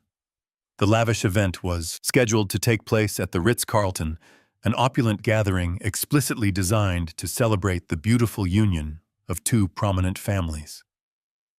100 of the most influential, powerful people in Dallas would be sitting inside that grand ballroom, drinking incredibly expensive champagne and happily toasting to a prosperous future. Tristan would be there wearing a custom-tailored tuxedo, flashing his bright, charismatic smile and pretending to be the perfect, adoring groom. He would stand proudly in front of my daughter, my closest friends, and my trusted business associates, entirely convinced that his elaborate web of malicious lies was holding strong. I closed the heavy brass clasps on my leather briefcase. The psychological endurance required to maintain my calm, supportive facade over the past week had been utterly staggering. But tomorrow night, the heavy mask of the generous father-in-law would finally come off. I was going to let him stand up and deliver his deceitful, highly emotional speeches. I was going to let him bask warmly in the polite applause of the unsuspecting crowd. I would let him reach the absolute pinnacle of his arrogant confidence, standing proudly under the very bright, glittering lights of the crowded ballroom. The grand ballroom of the Ritz-Carlton was a breathtaking masterpiece of manufactured elegance and staggering wealth. I had spared absolutely no expense for this rehearsal dinner, transforming the massive space into a pristine vision of white orchids cascading crystal and soft ambient lighting. 100 of the most influential and powerful people in Dallas occupied the meticulously arranged tables. There were prominent politicians, ruthless hedge fund managers, and titans of commercial real estate, all dressed in their finest evening wear. The soft, melodic hum of a live string quartet floated through the air perfectly, masking the heavy, suffocating tension quietly radiating from my side of the head table. I sat completely still, nursing a glass of sparkling water, observing the elaborate theatrical performance playing out directly in front of me. Tristan Pierce was currently working the room with the practiced, effortless grace of a seasoned politician. He wore a custom-tailored midnight blue tuxedo that fit his athletic frame flawlessly. He moved from table to table, shaking hands, kissing cheeks, and offering bright, charismatic smiles to my closest friends and most trusted business associates. To the untrained eye, he looked exactly like a confident, wildly successful technology executive deeply humbled to be marrying into the prominent Caldwell family. He projected an aura of absolute invincibility. He firmly believed the $10 million investment contract he signed in my office was currently moving through federal compliance. He believed he had successfully navigated the turbulent waters of his massive financial crisis. He had absolutely no idea the violent loan sharks he was desperately hiding from no longer owned his debt. He was completely oblivious to the crushing reality that the man sitting quietly at the head table was now his sole absolute master. Beside him, my beautiful daughter Natalie was glowing with a profound, radiant happiness that physically ached my heart to witness. She wore a stunning emerald green evening gown, perfectly accentuating her vibrant, joyful spirit. She laughed at Tristan's rehearsed jokes, looking up at him with an expression of pure, unadulterated adoration. She had spent her entire day at the pediatric clinic, pouring her boundless compassion into sick children, and now she was celebrating what she believed to be the greatest milestone of her personal life. She firmly believed she was sitting next to her ultimate soulmate. The sheer innocence of her profound trust made my chest tighten with sharp, agonizing sorrow. In order to save her from a lifetime of financial ruin and emotional devastation, I was going to have to publicly execute the man she loved. I was going to shatter her beautiful illusion into a million jagged pieces right here in front of everyone. It was the heaviest, most agonizing burden a father could ever carry, but my resolve remained forged in absolute steel. The dinner service progressed with flawless, orchestrated precision. An army of professional waiters moved silently through the ballroom, delivering courses of butter-poached lobster, perfectly seared Wagyu beef, and delicate truffle risotto. The expensive champagne flowed freely, filling the crystal flutes of my unsuspecting guests. I watched Bradley, the best man, sitting a few seats away. He was sweating profusely in his expensive suit, drinking his wine far too quickly, his eyes darting nervously around the opulent room. He knew exactly what Tristan was planning. He had stood in my private library and laughed about my daughter being a desperate cow. He was a cowardly accomplice to the emotional slaughter of my child, and he would share in the absolute ruin rapidly approaching. As the final dessert plates were gracefully cleared away by the attentive staff, the ambient lighting in the grand ballroom softly dimmed. The low murmur of polite conversation gradually faded into a respectful silence. Tristan stood up from his chair at the center of the long head table. He picked up his crystal champagne flute and reached for a silver spoon. He tapped the metal gently against the glass, the sharp, clear ringing sound commanding the immediate attention of the entire room. 100 faces turned expectantly toward the handsome, smiling groom. Tristan adjusted his tuxedo jacket and looked out over the sea of wealthy, influential guests. He took a slow, deep breath, perfectly mimicking the slight nervousness of a man overwhelmed by profound emotion. "Thank you all for being here tonight," Tristan began, his voice resonating smoothly through the high-quality surround sound speakers installed around the perimeter of the room. He paused, allowing a soft, affectionate smile to touch his lips. Looking around this magnificent room, seeing so many incredible friends and beloved family members, I am truly humbled. But there is only one person I really want to look at right now. He turned his body slightly, directing his warm, charismatic gaze down to Natalie. She looked up at him, her eyes shining with unshed tears of pure happiness. "Natalie, you are the absolute best thing that has ever happened to me," Tristan said, his voice dropping an octave to convey a deeply manufactured intimacy. "Before I met you, my life was consumed by the relentless, chaotic pace of building a technology company. I was moving too fast, always chasing the next big corporate milestone, always looking for the next impossible challenge. But then you walked into my world, bringing your boundless compassion and your beautiful healing spirit. You taught me how to finally slow down. You taught me what it truly means to care for something greater than myself. You saved me, Natalie. You are my anchor, my inspiration, and my greatest achievement. I promise to spend every single day of the rest of my life proving how deeply I love you."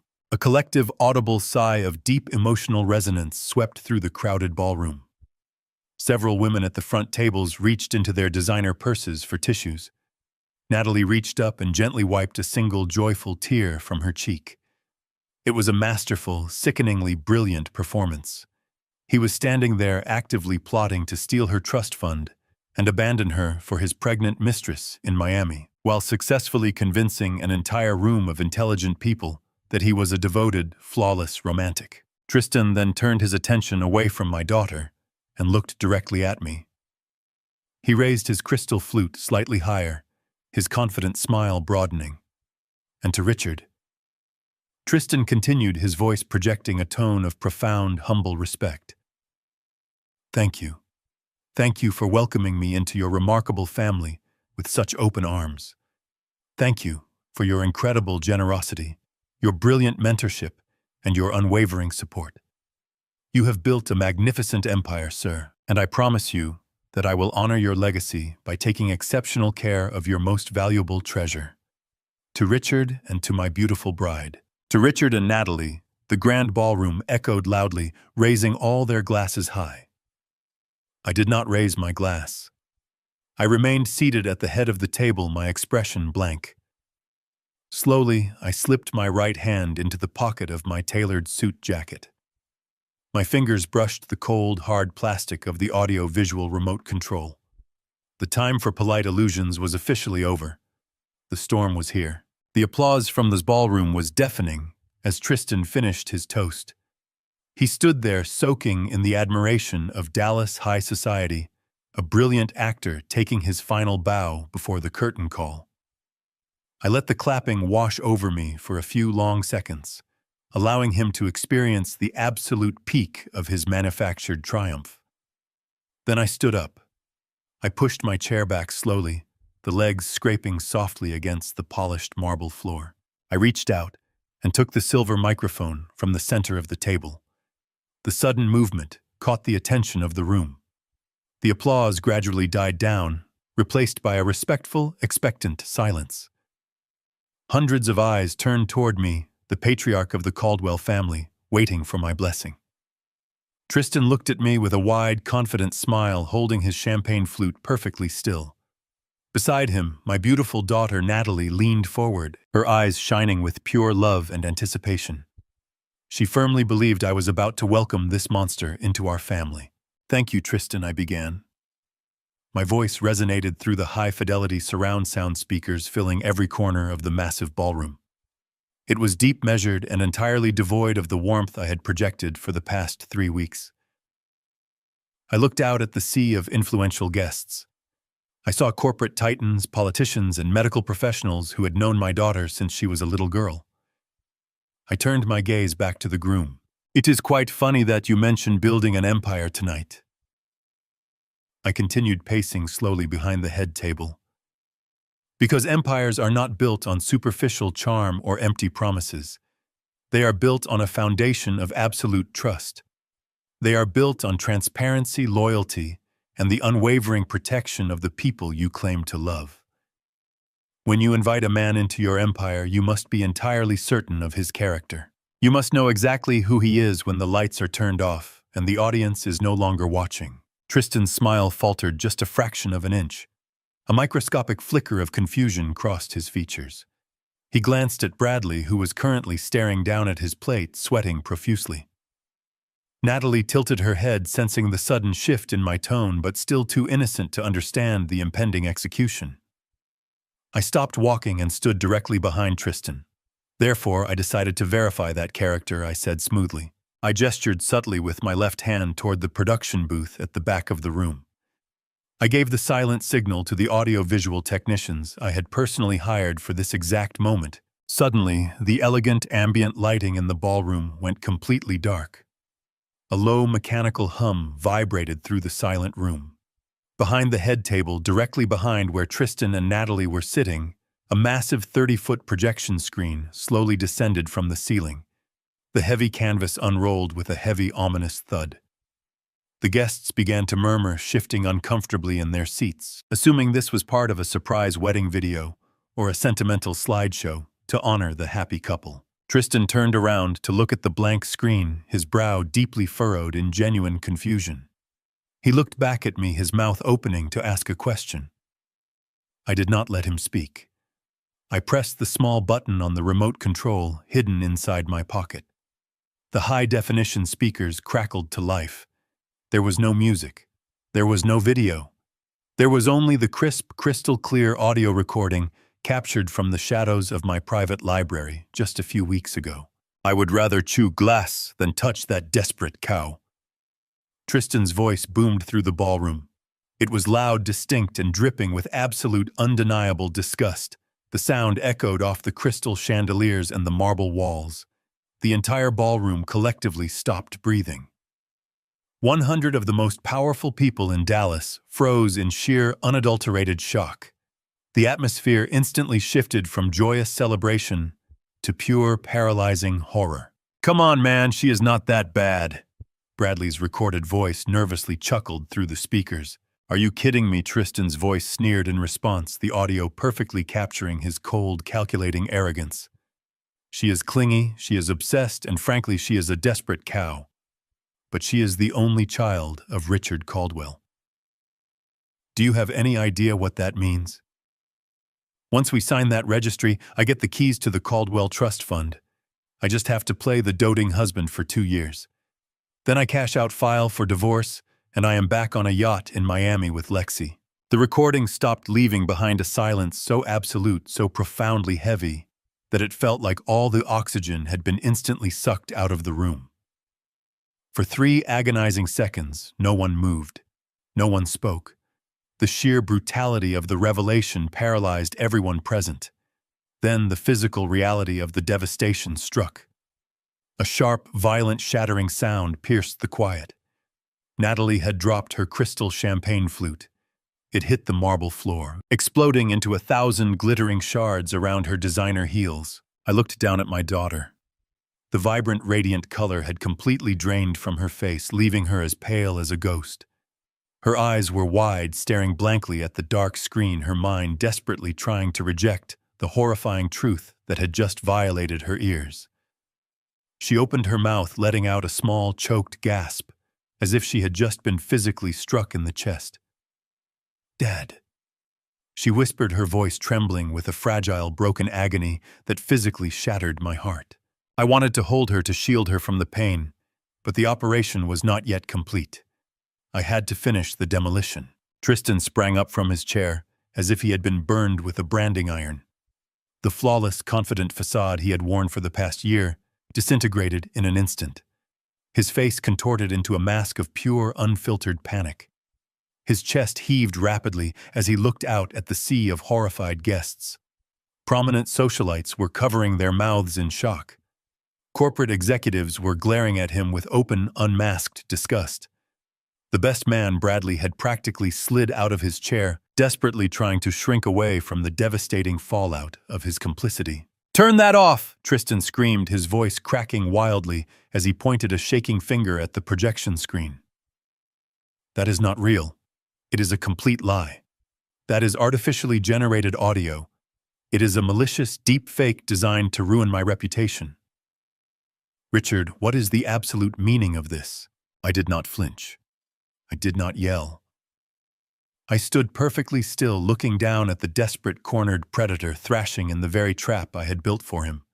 He was frantically trying to salvage his burning ship, throwing desperate lies into the suffocating atmosphere of the room. He was hoping to cling to any fragment of plausible deniability, completely unaware that I was holding an entire arsenal of heavy artillery ready to completely obliterate him. I remained standing behind Tristan, holding the silver microphone with a firm, unwavering grip. The sheer panic radiating from him was palpable, a desperate energy crackling through the dark, silent ballroom. He thought he could wave his hands, yell the word deepfake, and magically erase the cold, recorded reality that had just boomed from the speakers. He thought he was dealing with an emotional, tech-illiterate old man who could be easily intimidated by modern buzzwords. He was about to learn just how horribly he had miscalculated. I did not raise my voice. I did not engage in a shouting match. I simply looked at him with an expression of icy, detached amusement, reached into my jacket pocket, and pressed the remote control a second time. The dark projection screen behind the head table flickered to life.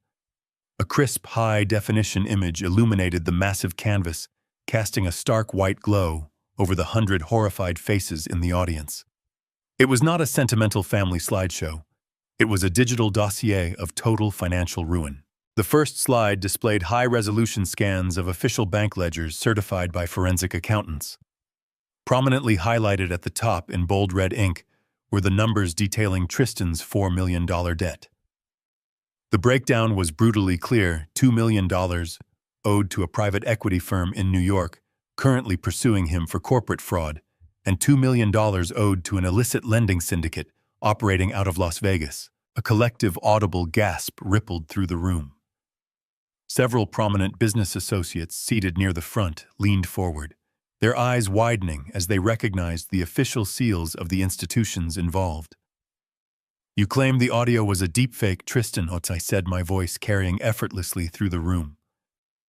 "Tell me, is this spreadsheet a deepfake as well? Are these certified records of your $4 million insolvency also generated by artificial intelligence?" Tristan's mouth opened, but no sound came out. The color completely drained from his skin, leaving him looking like a corpse under the bright stage lights. He spun around, staring at the screen in utter horror, as if looking into the depths of hell. I clicked the remote again. The slide transitioned instantly. The next image displayed a series of wire transfer receipts from an offshore account in the Bahamas. Over the course of 12 months, $30,000 had been systematically transferred every single month to a private account in Florida. Directly beside the financial receipts was a high-resolution photograph taken on a sun-drenched deck in Miami. It showed Tristan wearing dark sunglasses, laughing carelessly on a luxury yacht, his arm wrapped tightly around the waist of a 24-year-old blonde model named Lexi. Her form-fitting dress left no room for doubt. She was visibly, undeniably 4 months pregnant. The ballroom descended into complete, unbridled chaos. Several women gasped aloud, covering their mouths in sheer disbelief. Men whispered furiously to their wives, pointing at the massive screen. The pristine facade of Dallas high society shattered in a matter of seconds. The prestigious guests who had just been politely sipping champagne were now witnessing the public, methodical execution of a con artist. I turned my gaze away from the crowd and looked down at my daughter. The sight of Natalie broke my heart into 1,000 pieces. The radiant, joyful bride of 5 minutes ago was completely gone. She sat frozen in her chair, her hands trembling violently in her lap.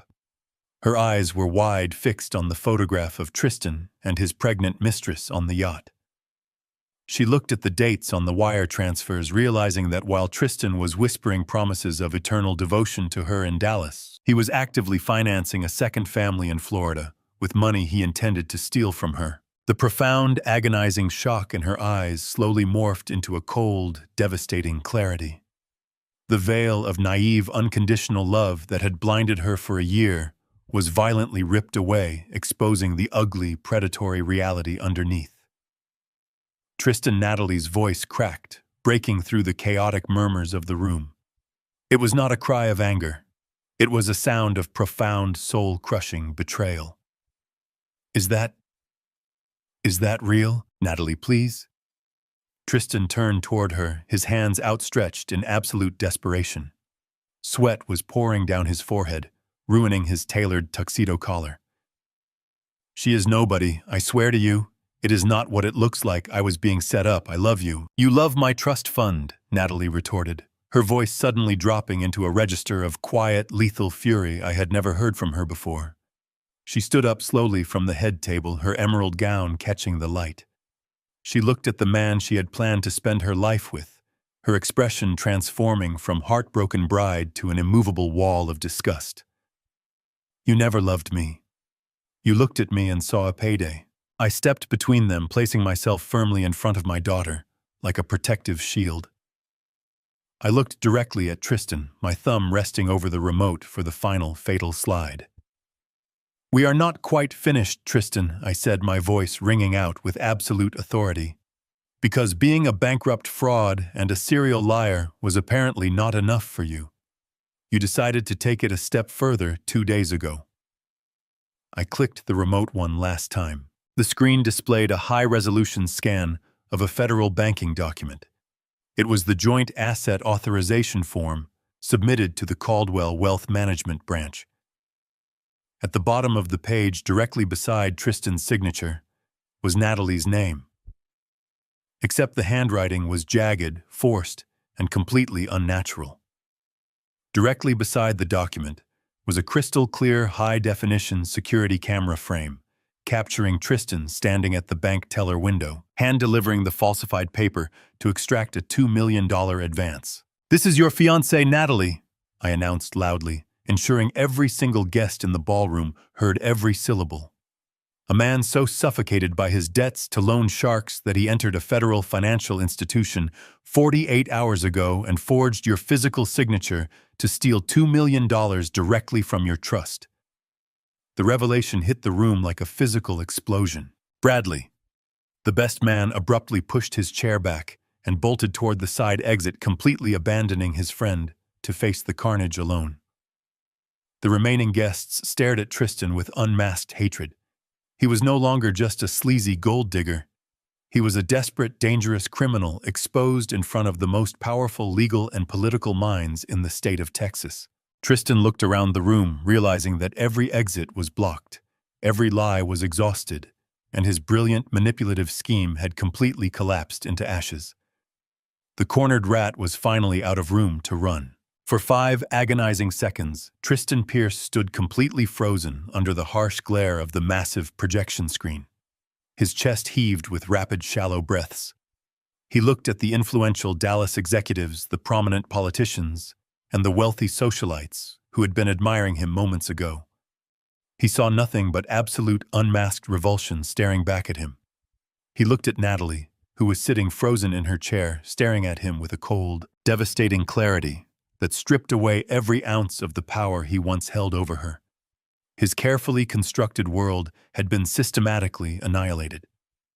I watched the physical transformation happen in real time. The charming, sophisticated technology executive completely evaporated, leaving behind a desperate, vicious predator backed into a corner. When a narcissist realizes his elaborate deception has failed, he does not feel remorse. He does not apologize or seek forgiveness. He goes to war. Tristan let out a sound that was half sob and half furious snarl. He lunged forward, his hands slamming down onto the white tablecloth. Silverware clattered loudly against the fine china, breaking the heavy silence of the grand ballroom. He reached across the floral centerpieces, his fingers closing aggressively around a spare silver microphone resting near the podium.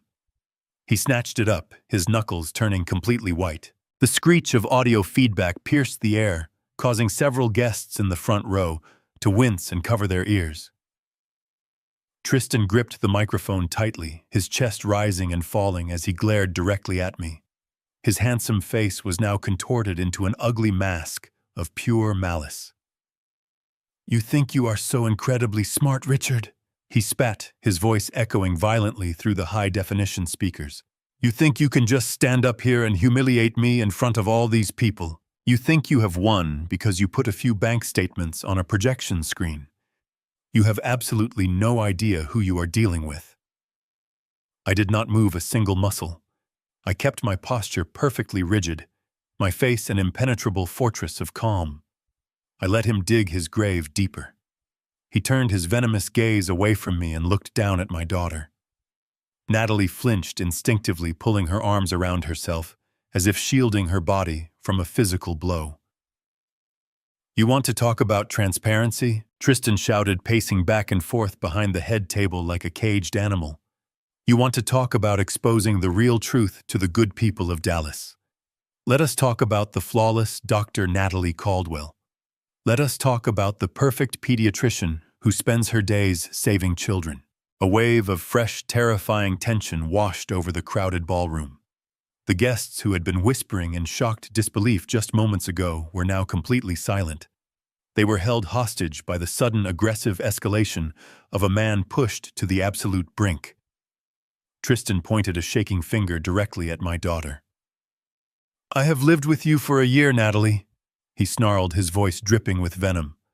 "I have had unlimited access to your personal phone, your private computer, and your secure cloud storage. Do you really think a man like me walks into an empire like this without securing a massive insurance policy?" He turned back to face me, a manic smile stretching across his sweating face. "I have photographs, Richard. I have highly sensitive, deeply compromising digital files. Things from her college years. Private videos and intimate conversations that she shared with me in absolute confidence. Things that would completely destroy her medical career. If I leak those files to the local press, the hospital board will revoke her medical license before sunrise. She will never practice medicine again.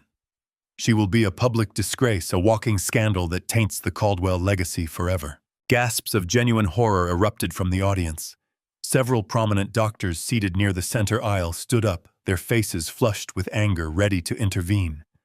But I raised my left hand, gesturing for them to remain seated. I could not allow anyone else to step into the line of fire. This was my battle to finish. I looked at Natalie. She was staring at Tristan in sheer, unadulterated disbelief. She knew there were no compromising photographs. She knew she had never sent him anything scandalous. She lived a quiet life focused entirely on her medical career. But in the age of digital manipulation and relentless media scrutiny, the mere threat of a scandal was often enough to ruin a reputation permanently. Tristan was bluffing, but it was a terrifying bluff from a man who had nothing left to lose. He knew that the mere suggestion of impropriety could cast a long, dark shadow over her professional life. He was banking on my parental instinct to protect her from any potential harm, no matter how fabricated the threat might be. He gripped the microphone with both hands, his chest heaving as he delivered his final ultimatum. "You are going to take your phone out right now, Richard." Tristan demanded, his voice cracking wildly under the immense pressure. "You are going to authorize the immediate transfer of $10 million into the offshore account you just displayed on that screen. You are going to wire that money right now in front of all these people. If that capital does not clear my account in the next 5 minutes, I will hit send on my phone. I have an automated email drafted to every major news outlet and gossip blog in the state of Texas. You wire the money, and I walk out those doors, and you never see me again. You refuse, and I burn your precious daughter to the ground." The room froze. The air was thick with a heavy, suffocating dread. Tristan reached into his tuxedo pocket and pulled out his mobile phone, holding it high in the air for everyone to see. His thumb hovered dramatically over the screen, ready to execute his digital extortion. He was sweating profusely, his eyes darting frantically between me, my daughter, and the heavy oak doors at the back of the ballroom. He firmly believed he had just regained the upper hand. He believed he had successfully leveraged his way out of complete annihilation. I stood perfectly still, letting the terrifying weight of his threat hang heavily in the quiet atmosphere of the room. I looked at the panicked, desperate man holding my daughter's reputation hostage. I saw the absolute terror vibrating through his rigid posture. He was a cornered rat, lashing out with the only weapon he had left. The executives in the audience watched me with bated breath, waiting to see if the real estate mogul would finally bend the knee to save his family from disgrace. They expected me to reach for my phone. They expected me to negotiate, to plead, or to surrender to the blackmail. I did none of those things. I simply stared at him, my expression completely devoid of fear, anger, and any willingness to compromise. The psychological war had reached its absolute crescendo, and Tristan had just played his very last card. I stood perfectly still on the elevated platform. Tristan held his phone like a weapon. He expected me to crumble. He fully expected me to beg. I looked at his sweating face and smiled. It was the cold expression of an apex predator watching his prey step into a lethal snare. "You are attempting to extort me for $10 million, I stated calmly. My voice carried effortlessly through the silent ballroom. "You are threatening to destroy the medical career of the woman you claim to love, unless I transfer wealth into your offshore account. You believe you forced my hand, Tristan, but you fundamentally misunderstood the situation. You assumed I intended to invest in your fraudulent technology company." Tristan lowered his phone. The manic confidence in his eyes flickered, replaced by deep confusion. He looked at me, his chest heaving. "What are you saying now?" he stammered. "I signed the investment contract. You told me the money was clearing federal compliance. I never authorized a wire transfer to your business account," I explained. "I used my commercial real estate capital for a completely different purpose. I used my money to purchase your debt. I bought the $2 million obligation from the private equity firm in New York. I used a corporate proxy to buy the remaining $2 million from the lending syndicate in Las Vegas. I paid them in pure liquid cash. They released your promissory notes directly to my holding company. I am not your investor, Tristan. I am your absolute creditor. You owe me $4 million. The color completely vanished from his face. His jaw went slack. The physical phone slipped from his trembling fingers and clattered onto the polished marble floor. He stared right at me. He realized that the violent loan sharks he desperately hid from were no longer chasing him. They had sold his debts to me. The private equity firm had sold his obligations to me. He was trapped in a prison of his own making. "But I signed an agreement," he whispered, his voice barely audible over the gasps of the wealthy audience surrounding us. "You promised me $10 million. You promised me that money would clear by Wednesday." "Yes," I replied smoothly, projecting absolute control over the situation. "You signed a 50-page legal document without bothering to read the fine print. You were profoundly blinded by your greed and failed to recognize the blanket lien my attorneys meticulously placed on every asset you possess. You willingly pledged your luxury condominium, your expensive vehicles, your hidden offshore bank accounts, and your fraudulent shell company as direct collateral for a loan you were never going to receive. You formally agreed to a moral turpitude clause. The legal agreement explicitly states that if you commit any act of fraud or extortion, the entire debt becomes payable immediately on demand. You attempted to extort me for $10 million in front of 100 prominent witnesses. You deliberately triggered the default clause yourself." Tristan staggered backward as if physically struck. His shoulders slumped as the reality of his inescapable situation crushed him. He had no money left to steal. He had no leverage to exploit. He was $4 million in debt to the man whose family he maliciously tried to destroy. "I now legally own your luxury condominium," I stated coldly. I completely own your bank accounts. I own every asset you will acquire for the rest of your miserable life. You will spend decades trying to pay me back, and you will never succeed. But financial ruin is only the beginning of your punishment. I turned my gaze away and looked toward the back of the grand ballroom. I gave a subtle nod to the security team. The heavy oak doors swung open with a resounding thud. My corporate attorney, Gregory Hughes, walked confidently into the room. He was flanked by 4 federal agents wearing dark suits and unforgiving expressions. They moved with swift authority down the center aisle, parting the sea of shocked guests. Tristan turned his head and saw the federal agents rapidly approaching the head table.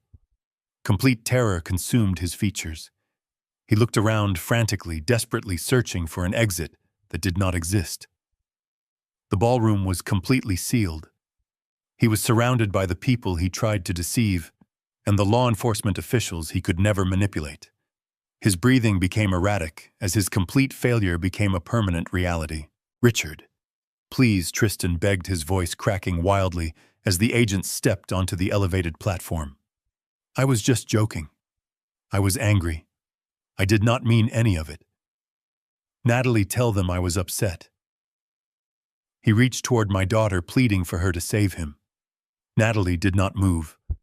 She stood up perfectly straight, her emerald gown catching the light. She looked directly at the broken man. Her eyes were devoid of affection. The illusion was eradicated. The lead federal agent stepped in front of Tristan. He reached to his belt and pulled out heavy steel handcuffs. "Tristan Pierce," the agent said, his voice echoing clearly. "You are under arrest for federal wire fraud, bank fraud, and the forgery of a federal banking document. You are also charged with attempted extortion." The agent grabbed Tristan by his shoulder and forcefully spun him around, pressing his chest against the white tablecloth. The click of the handcuffs securing his wrists sounded loud. Tristan began to sob openly. It was a pathetic sound. He wept for his lost freedom. "No," he cried out as the agents pulled him away. "Please do not do this. I am sorry." I watched with satisfaction as they dragged him across the marble floor.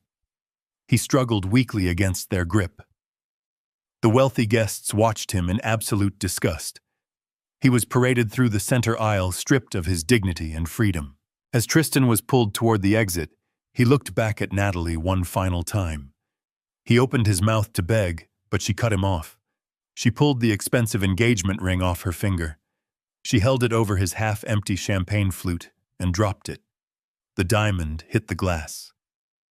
"You can use that to pay your defense attorney," she said quietly. Her voice was steady and resolved. "Goodbye, Tristan." The agents pulled him through the heavy doors, and the click of the latch echoed with finality. The predator was gone. The grand ballroom remained perfectly silent. I turned to look at my beautiful daughter. The strength she displayed made my chest swell with pride. She faced betrayal and emerged with her dignity intact. I walked over and opened my arms. The strong facade she maintained cracked. She sobbed and stepped into my embrace. She buried her face against my shoulder, crying for the man she had known. I wrapped my arms around her, shielding her from the audience. "I have got you, sweetheart," I whispered softly. "You are safe now. I will always protect you." The psychological war was officially over. The trap had worked flawlessly. I successfully dismantled the man who tried to destroy my family and ensured he would never harm my daughter again. The days following the catastrophic rehearsal dinner moved with a swift and merciless rhythm. Tristan Pierce was immediately remanded into federal custody, denied bail due to his significant flight risk and the sheer weight of the irrefutable evidence we handed directly to the prosecution. His trial was a brief, humiliating affair. Stripped of his tailored suits and his fabricated charm, he sat at the defense table looking like the empty, hollow shell he truly was. The federal judge showed absolutely no leniency. Tristan was sentenced to 8 consecutive years in a maximum security federal penitentiary for massive bank fraud, identity forgery, and attempted extortion. He was permanently removed from civilized society, but his incarceration was only the first phase of my promise. I had acquired his entire $4 million debt, and I intended to collect every single cent. Through Gregory Hughes, I executed the blanket lien with ruthless surgical precision. I legally seized his luxury condominium in the heart of downtown Dallas. I seized his expensive imported vehicles, his designer watch collection, and his hidden offshore bank accounts. I mercilessly liquidated his entire pathetic existence, selling off the physical manifestations of his superficial greed to the highest bidders.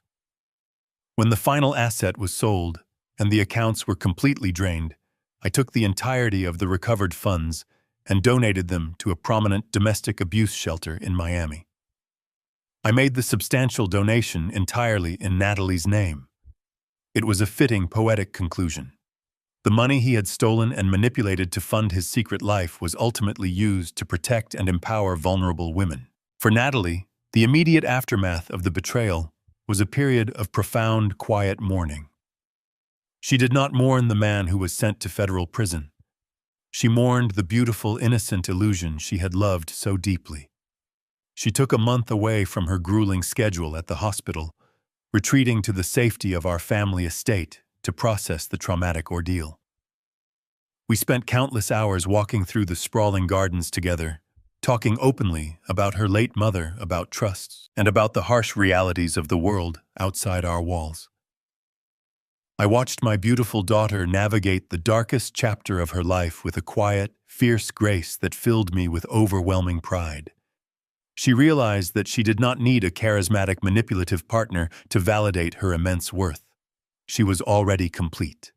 When she finally emerged from that period of healing, she was fundamentally transformed.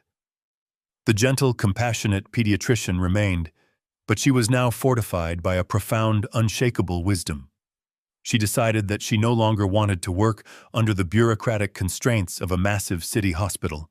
She wanted to build a sanctuary of her own, a place where she could practice medicine strictly on her own terms. 6 months after Tristan was taken away in handcuffs, Natalie officially opened her own independent pediatric clinic. She funded the entire operation herself using the very trust fund that Tristan had so desperately tried to steal.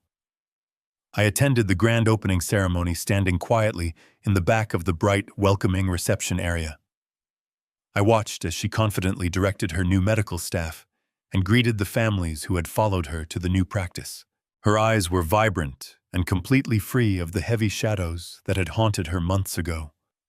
She was thriving, building her own magnificent legacy from the ground up. Later that evening, after the clinic had closed and the staff had gone home, Natalie and I sat together in her new private office. We drank cheap coffee from paper cups and talked about the future. The bond between us had been tested by fire and forged into something completely unbreakable. She looked at me across her new desk, her expression reflecting an absolute, profound trust. She thanked me for protecting her, for seeing the truth when she was blinded by love, and for having the courage to do what was necessary, no matter how difficult it was. I smiled, taking her hand in mine, and told her that protecting her was the greatest privilege of my entire life. I am 70 years old. I have negotiated thousands of highly complex and lucrative deals with ruthless individuals throughout my long and extensive career. I have proudly built a massive commercial real estate empire across the state of Texas that will undoubtedly outlast my lifetime and provide for generations. But standing quietly in that grand ballroom, watching the dangerous, arrogant predator who maliciously called my daughter a desperate cow get dragged away in cold steel handcuffs, I knew I had finally achieved my ultimate victory. It was without a single lingering doubt the absolute greatest and most rewarding return on investment I have ever made in my entire life. True wealth is not measured by the balance in your bank account, but by the lengths you go to protect the people you love. Predators will always exist, wearing tailored suits and charming smiles, searching for kindness to exploit. Never let your desire for a peaceful family blind you to the red flags right in front of you. Trust your instincts. When someone shows you their true character in the shadows, believe them immediately. Money can buy houses, companies, and influence, But its greatest power lies in its ability to expose the truth and dismantle those who operate in deceit. If this story of justice and protecting family resonated with you, please hit that subscribe button right now. Leave a comment below telling me where you are watching from and what you would have done in my position. Your support helps me share more incredible life stories with you all.